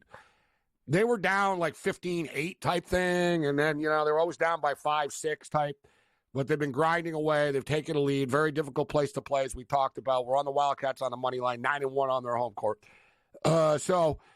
George is a Dallas Cowboy fan, and a lot of talk about the Cowboys. Jerry Jones, once again, getting defensive about the hiring of Brian Schottenheimer. And what do you think, George? I don't know if it's fair to him because he could be a good head coach, right? I mean, his father was a good head coach, so whatever. It's just one of these other sort of, the modern NFL or the father and son stuff. So he might be a good coach, but the backlash is pretty big. I always talk about it. It's like with the Buffalo Bills. The Bills have the same problem the Baltimore Ravens do right now, right? They have the same problem the Detroit Lions do right now, the Minnesota Vikings, whatever. The Bills aren't the only ones, but it feels bigger because the Bills, have been doing this forever. It's but the Ravens have won Super Bowls before. Yeah, but Lamar Jackson hasn't. Lamar Jackson's living the same living hell that Josh Allen is right now. Can win MVPs, but I'm not winning Super Bowls, right? So, you get that there's perception and reality, and then you get the Dallas Cowboys, who Schottenheimer, I think, is a smart guy, George, but just the anger and frustration of past Cowboys failures and the fact that it feels like such a safe, boring, unprepared hire, right? And that's the thing. So they don't give McCarthy permission to talk to other teams. Then they end up screwing him over after he misses out on a couple of jobs that people kind of were into him. The word was from pretty reliable Cowboy reporters, George, is that they were caught off guard by all of this and really didn't have a plan. They clearly didn't want to go the Dion route. It was Stephen Jones that was pushing Brian Schottenheimer more than anybody. Word was Jerry wanted to think outside the box and go with a bang, but Stephen won out here. But now you got all these former players criticizing it, right? It's almost like they're fans and they're fed up. They're yeah, whatever, boring hire, safe hire. What do you think of it, George? Now, I mean, everything you said is true. Right? There's nothing that's inaccurate there. Boring, safe, unprepared, another puppet, which Jerry can control. I mean, it should tell you all you need to know about the Cowboys that, they only interviewed 4 head coaches. All right? They interviewed Saleh, Schottenheimer, Leslie Frazier, and somebody else, and they were all nobodies.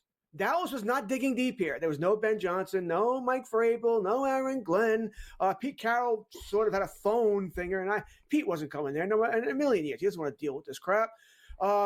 Listen, all you need to know, they announced this at 10 o'clock on a Friday night.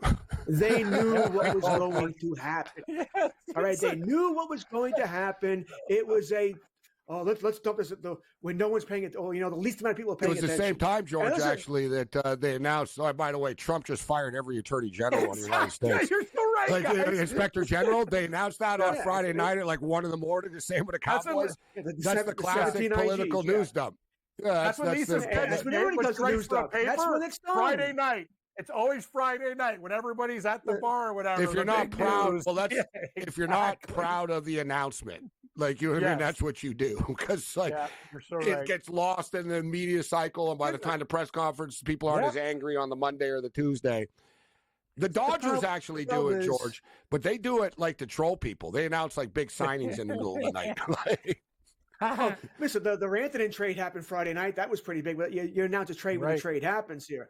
But as a Cowboy fan, what's probably most depressing, now we're all about the same age. We all go back to the same time. I go back to Staubach, Dorsett, Randy White, Tutal Jones, and all those guys. 80s Cowboys with Danny White. You go over 90s with Troy Aikman. People may have hated the Cowboys, but you respected the Cowboys. That's not the case anymore. They're a laughing stock. And we all joke about that because we know what's the next stupid thing that Jerry's going to do. And that's what's most disheartening. This team's not close to winning. Jerry Jones, I'm done. I'm a Cowboy fan. I'll never not be a Cowboy fan, but I don't expect anything anymore. All right, Jerry Jones is a charlatan. I'm done with him peeing down my back and telling me it's raining. I'm just done. What's that old saying about the devil? The best thing he ever did was convince the people that he doesn't exist. The best thing that Jerry Jones has ever done is convince the fans that he cares about winning. He does not. This is a toy. That's all he's doing is playing with this toy here. I'm the best man for the job. Said it again today. I'm the best man for the job. Boom. And I'm not sure his son's going to be any better in the future, to be honest. Yeah.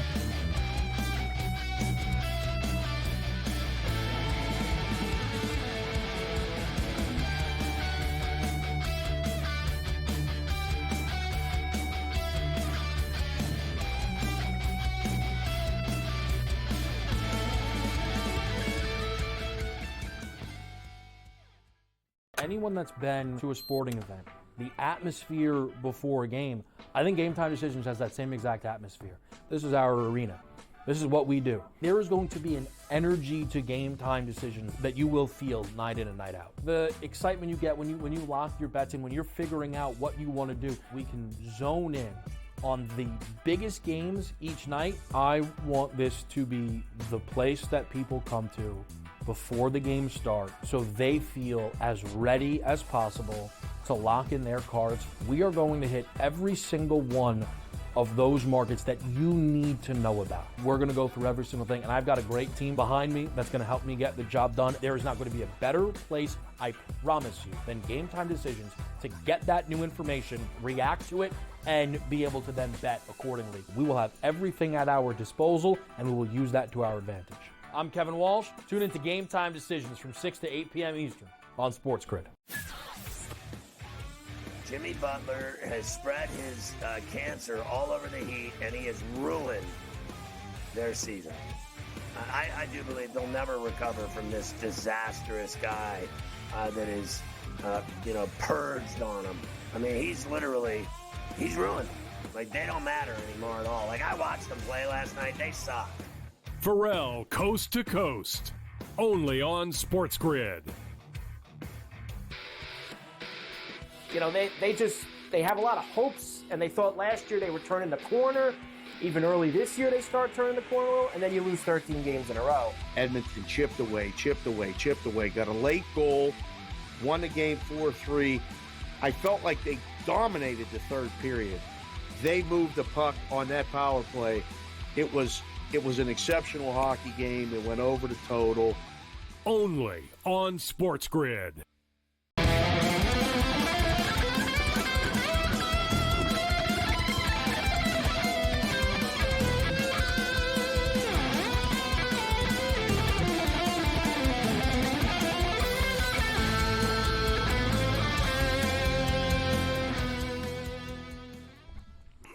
All right, SportsRage continues the Monday Night Meltdown. All right, enough of the Dallas Cowboys. Another frustrating team. Listen, I think Schottenheimer will be fine. Listen, if Dak Prescott's healthy, I think they'll win 11 games next year. I know the division is more competitive now, but they're a good football team. It is crazy though that, and Troy Aikman called it out, right? Remember, Troy Aikman said, he goes, listen, I love the Dallas Cowboys, obviously, but so the fact of the matter is, like, people are done with it. It's not a coveted job in the NFL, and top people in the NFL don't want anything to do with it. And he goes, you're going to get subpar. He basically said you're going to get subpar guys. And like George said, you get the yes men. I mean, Schottenheimer's happy to get the job. He's already on the staff. It's like, oh, yes, sir. Okay. Right. Thank you. Right. And you're not going to get a visionary or someone that's going to fight back and say, listen, we need to spend some money on defense, sir. Like, this isn't good enough. Like, and yeah, you gave Dak. You could give, look at what Jerry does, too. He paid Dak, and we knew it, George. Remember, I called it. You saw it, too. We said, basically, he uses Dak as a scapegoat almost. You know what I mean? Remember that? Well, I paid Dak a lot of money. Now he should go up there and win. Mm-hmm. It's like, yeah, but, like, look at, like, even the Kansas City Chiefs right now. Like, they try every year. They're like, all right, let's bring in DeAndre Hopkins. Let's try this. All right, we'll draft this kid. All right, let's sign Juju Smith-Schuster. Like, right? And these are players that other teams could get. They don't want them. And they go to the Chiefs and are successful. But the Cowboys just, like, I think George said it best. Like, I don't think Jerry doesn't not want to win, but he doesn't know how to win. and no one's telling him what he's doing is wrong, and his son's just agreeing, waiting for him, like, to take over, like, I'm going to run this thing after, and I don't know. But as far as the Super Bowl is concerned, where are you leaning right now, Kurtz? Philadelphia or Kansas City? Well, I certainly don't want Philadelphia being a Cowboy fan, right? That's a little rough, and I can't take Kevin Walsh and his tweets anymore. Are you having fun watching the best team in football? Yeah, well, should be noted. The Eagles are going to be in the same boat the Bills are if they lose. Then, you know what I mean? Like, they're going to be, you can't beat Kansas City either in a big game. Kevin Walsh's tweets. I lost last time. All right, the last time these two teams met, I bet on Philadelphia, and I'm going to bet on Philadelphia again. I think they're the better team. I mean, but I thought Buffalo was the better team, you know?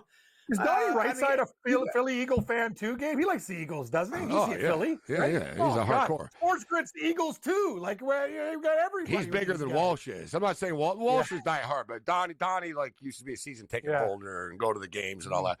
Yes, although Donnie is less fanatical than Walsh is.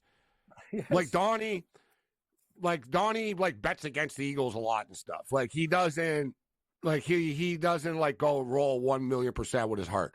Because I saw Donnie getting into it with someone online the other day.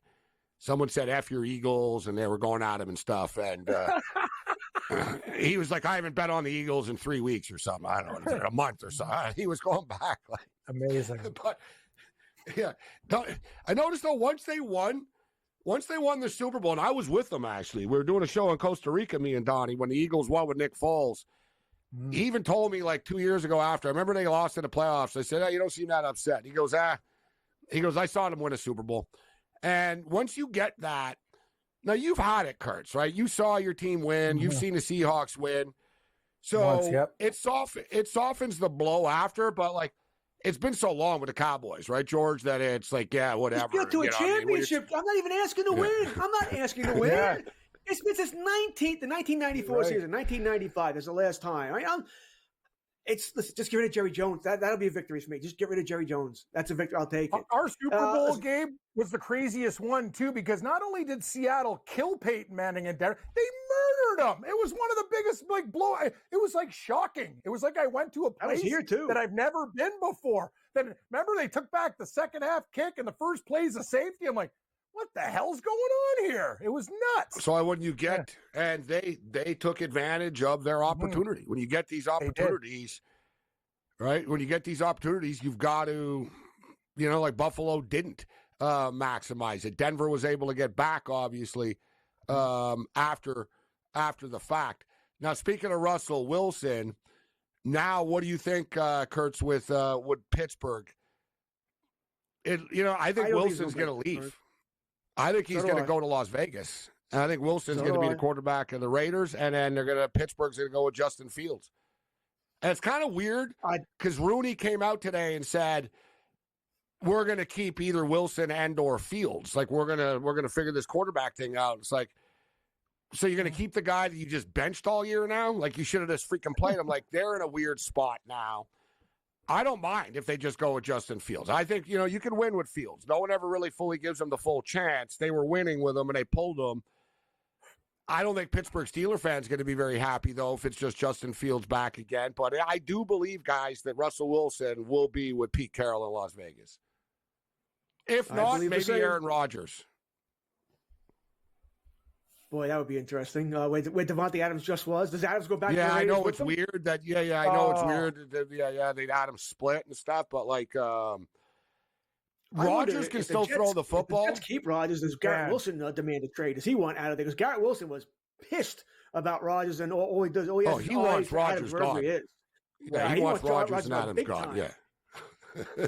So that would be interesting as well. He will not play with Rodgers. I don't see that. But that's the way I see it happening too. I think Wilson goes back. Pittsburgh's in middling hell because even with Justin Fields, all right, you might win 9 games again. So what Tomlin used to do, you might squeak into the wild card. You're not beating Baltimore. You're probably not beating Cincinnati next year. You're not beating Buffalo. You're not beating Kansas City. You're in middling hell. Name me a team that Rodgers helps though in the last year of his season. Like name me a team that he could actually bring them over the top with his injury. Gabe's right. He can still throw the ball. He can't really run anymore. He's injury prone. Actually, Pittsburgh would make sense, for God's sakes, from the guys that they have, because they at least have a defense. I don't even know, Gabe. Like George, He I wasn't where even all would he that go? good last year. I know. I'm looking at a That's team what I'm here. saying. I don't Who? see anybody. There's nobody. That's who. I'm looking. Who? I'm looking for a team. He would need someone to get hurt, right? I mean, the thing is, it's way early in this process, guys. Yes, and it should be noted. It should be noted that there's no quarterbacks in the draft. So you've got Shedeur Sanders, you've got Cam Ward. There's a massive drop off after that. And I don't know, who knows if what Cam Ward's going to be in the NFL. I think Shedeur will be good. Cam Ward, I'm not positive about. I've kind of flip-flopped on it, I know, but Cam Ward has a lot of Cam Ward turns the ball over a lot. You can't unteach that. Like, if you sort of turn the ball over a lot, if it's in you, it's in you. Like, it's just like he's sort of a gunslinger type of dude. But I'm just saying, like, all these veteran quarterbacks, guys, there's going to be a market for them because they're actually better than the guys in the draft. Right? Like Daniel Jones. Daniel Jones will be sought after, right? Like, you know what I mean? You got Sam Darnold. So both of them aren't staying in Minnesota, right? Kirk Cousins. Kirk Cousins. He'll be trading somebody. Yeah, he's one that no one's going to want. Someone's trading for him. There's too many of these teams. I know. You just said it. There's only two good quarterbacks coming out. There are more than two teams need a quarterback. Who's going to be the quarterback for the Jets if Rodgers goes? Daniel Jones? Yeah, I don't Kirk think Daniel Cousins. Jones. That's what I'm saying. New York. It might be Kirk Cousins, like a Kirk Cousins type. You know what I mean? Or I know this sounds crazy, but I heard this actually that Derek Carr could potentially be the quarterback of the Jets. He'll get a job with somebody. He will. The thing is with Carr, he'll get a job. The thing with Carr is the Saints are desperate to get rid of him. Right? Like, he's on the hook for like another 2 years and $78 million. So it's like a lot of money. But if you're just, you know what I mean, they'll eat some of this. Everyone's going to get creative. And if you're a team, it's like, all right, we got Carr for another year or two here on the way out. You know, we need a quarterback. And if you're the Saints, it'll be like, thank God we're freed from this money moving forward. And we got to figure out whether Rattler's the guy or not. But, you know, I don't think Carr's at the top of that list, though. What about Indianapolis? You got Russell Wilson, Justin Fields, Daniel Jones, Sam. Like, there's a million of these guys, right? And they're going to get jobs. Jameson Winston. Thanks, George. Yeah, later, George. Guys. Think about this.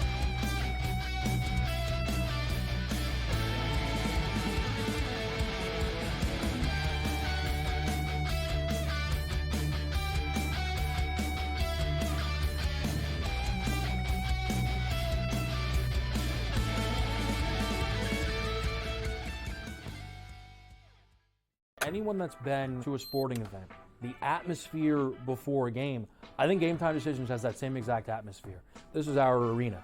This is what we do. There is going to be an energy to Game Time Decisions that you will feel night in and night out. The excitement you get when you lock your bets in, when you're figuring out what you want to do, we can zone in on the biggest games each night. I want this to be the place that people come to before the games start so they feel as ready as possible to lock in their cards. We are going to hit every single one of those markets that you need to know about. We're going to go through every single thing, and I've got a great team behind me that's going to help me get the job done. There is not going to be a better place, I promise you, than Game Time Decisions to get that new information, react to it, and be able to then bet accordingly. We will have everything at our disposal, and we will use that to our advantage.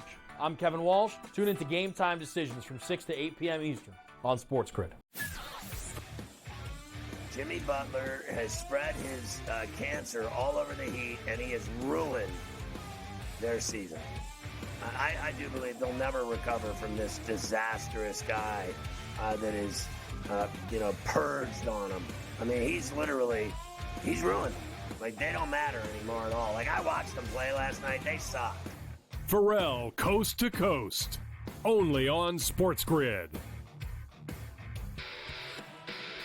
You know, they have a lot of hopes, and they thought last year they were turning the corner. Even early this year, they start turning the corner, and then you lose 13 games in a row. Edmonton chipped away, got a late goal, won the game 4-3. I felt like they dominated the third period. They moved the puck on that power play. It was an exceptional hockey game. It went over the total. only on SportsGrid.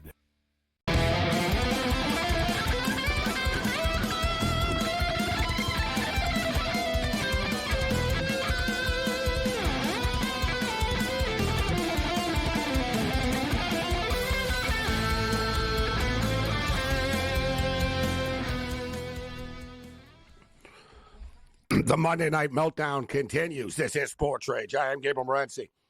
We're at the half right now, coming back, second half, getting ready to start in the desert in Arizona. It's a good one. It's a low-scoring game, actually. The total was like 153 in this game. Right now, it's 144.5, and you guys know I'm a sucker for overs. But even I'm not even sure it's going to get to 144. Like, it's pretty much it's a slugfest, this game. Iowa State like to play street ball. And Arizona aren't the best shooting team. Like, it's a grind, this game right now. They did actually score a bunch of points late in the first half. So it's up to 34-30 right now at the break. Arizona are laying 6.5 now. Meanwhile, UCLA are up 8 on USC. Battle of Los Angeles. Bruins are winning 63-55. We're on the over 138.5 in this game, and it is nicely on pace to get there. All right, let's bring in Mick Aussie right now. As Mick, there's a lot of people that are unhappy about the Super Bowl matchup. For me, it's like the national championship game. You know, I hate Ohio State. They're like my Kansas City Chiefs, and how they even wear red too.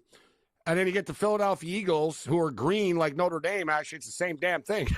And I used to not like Notre Dame a lot. Now I'm kind of indifferent to them. I'm like, yeah, whatever. Do I like them? No, but I don't have some like deep, dark passion against them or anything like that. Same thing with the Philadelphia Eagles, right? I like Saquon Barkley. I think Jalen Hurts is a cool dude. I think they got some cool dudes on their team. So I'm not anti-Philadelphia Eagle, Mick, but I'm also not an Eagle fan either, right? So what do you think about the Super Bowl matchup, the Eagles and the Chiefs? Oh, the worst two that I wanted out of the weekend. Terrible, mate. Don't like either team. I've respected Pat Mahomes until he flopped last week. But, mate, the calculation has come out with two new factors. I've started it, especially for this game, and there's two new factors that I think you'll agree with and impressed with. What do you got? What are the Mick Aussie X factors? What do you got for us? Paper looks like it's filled. This is true. Obviously, I can't finish it all up, but the Chiefs have advantages. And the new item, the Taylor Swift advantage / NFL owners, money-hungry refs. 7 points because of the Taylor Swift advantage. I also have another 7 points here. 7 points. How much extra money the NFL owners will make if the Swifties watch for the whole game compared to part of the game. So if the Eagles get up, you watch. The refs will start to make the calls for the Chiefs. And the other factor I have is the Saquon Barkley factor.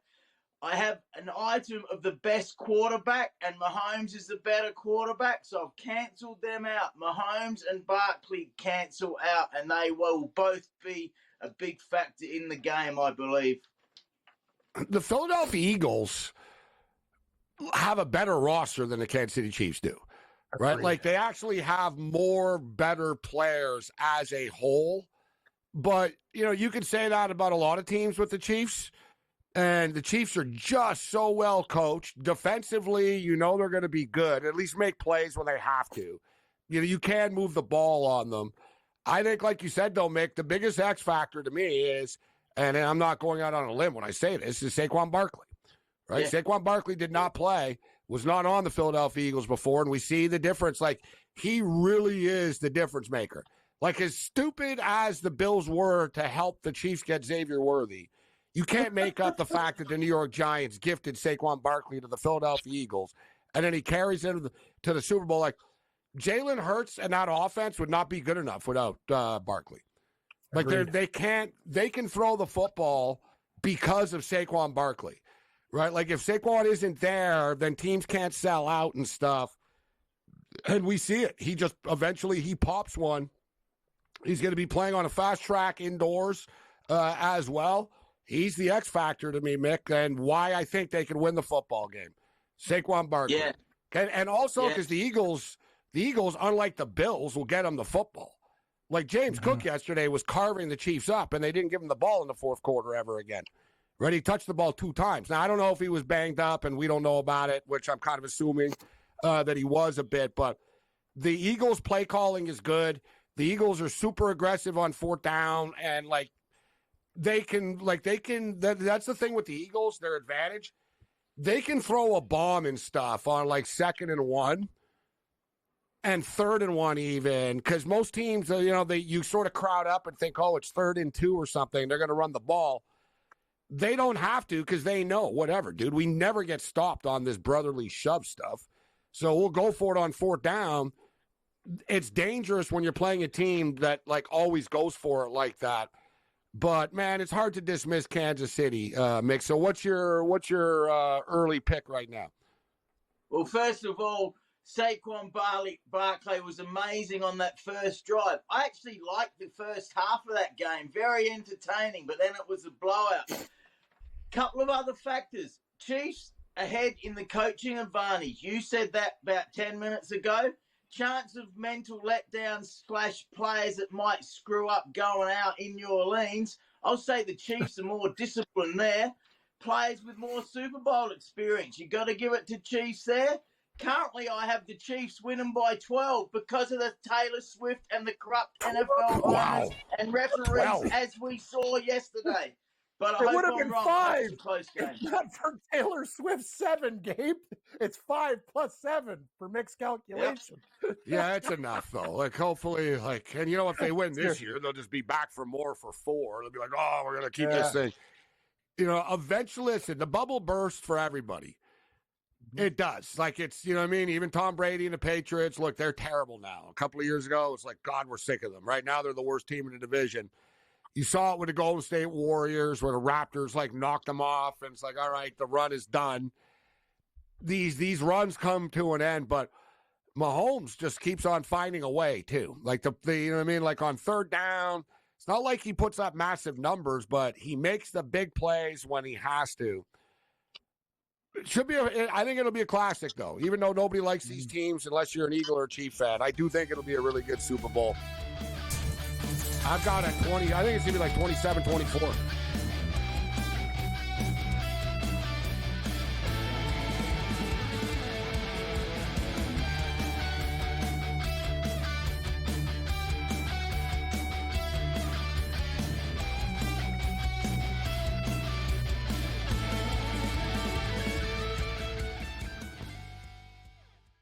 Anyone that's been to a sporting event, the atmosphere before a game, I think Game Time Decisions has that same exact atmosphere. This is our arena. This is what we do. There is going to be an energy to Game Time Decisions that you will feel night in and night out. The excitement you get when you lock your bets in, when you're figuring out what you want to do, we can zone in on the biggest games each night. I want this to be the place that people come to before the games start so they feel as ready as possible to lock in their cards. We are going to hit every single one of those markets that you need to know about. We're going to go through every single thing, and I've got a great team behind me that's going to help me get the job done. There is not going to be a better place, I promise you, than Game Time Decisions to get that new information, react to it, and be able to then bet accordingly. We will have everything at our disposal, and we will use that to our advantage. I'm Kevin Walsh. Tune into Game Time Decisions from 6 to 8 p.m. Eastern on SportsGrid.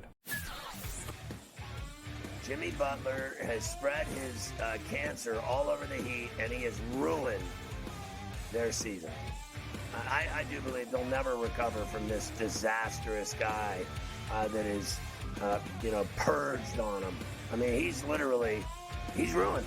They don't matter anymore at all. I watched them play last night. They suck. Pharrell, Coast to Coast, only on SportsGrid. They have a lot of hopes, and they thought last year they were turning the corner. Even early this year, they start turning the corner, and then you lose 13 games in a row. Edmonton chipped away. Got a late goal, won the game 4-3. I felt like they dominated the third period. They moved the puck on that power play. It was It was an exceptional hockey game. It went over the total. Only on SportsGrid.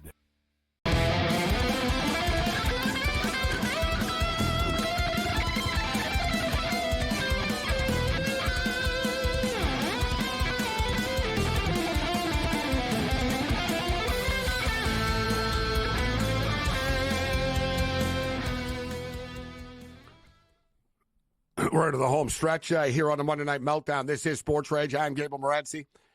Cam Stewart in the house, Mick Aussie. Quick update right now, the National Hockey League. The San Jose Sharks lead the Pittsburgh Penguins 1-0. Lower scoring game tonight, only one goal on the board. In-game total all the way down to 4.5 right now. 8 minutes left in the second period of play. Meanwhile, the Edmonton Oilers have been hanging on to this one-goal lead. Remember, the in-game total was as high as 8.5. I remember the Kraken were getting 2.5 at minus 165. It's 3-2 with 4 minutes left. Mick Aussie's actually in Edmonton right now as the Oilers get Connor McDavid back up 3-2 with 4 minutes left. Mick, before we get you out of here, Australian Open, Madison Keys with the upset win against Sabalenka. My parlay blows up and they both made it to the end. But I had the Bills and Sabalenka parlayed. Props to Keys, man. That was a hell of a win for her first major.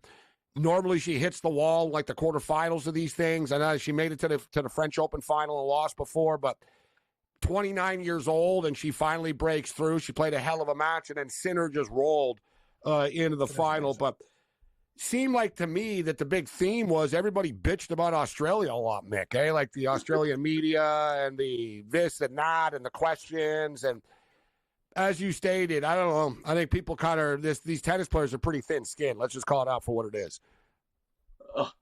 Yeah, look, Melbourne, where it's held, that is the second most woke bad media city in the world, I believe, behind London. London, England is a disgrace, the rubbish they put in the newspapers.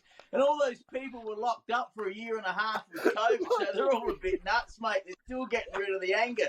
But what about the men's? Sinner's in trouble with drugs, and the other guys, been in trouble a bit in the past with women. So there was a lot of stories there as well. And I don't blame a few people for booing Djokovic because of what he did, carried on and couldn't handle that joke like we talked about last week. But good on Madison Keys. I like Sabalenka, but geez, they hit the ball well these days with the beautiful new rackets, don't they? You're making him with the drugs. Speed. Didn't he have some kind of like bomb, some like magic bomb or whatever? What was he into? What was his thing again? Yeah, but you know what? It's been I think it's been twice with him now, and it's always, I got a massage and I didn't know and this and that. And the thing is, like with tennis, they're very, very, very, very strict with this.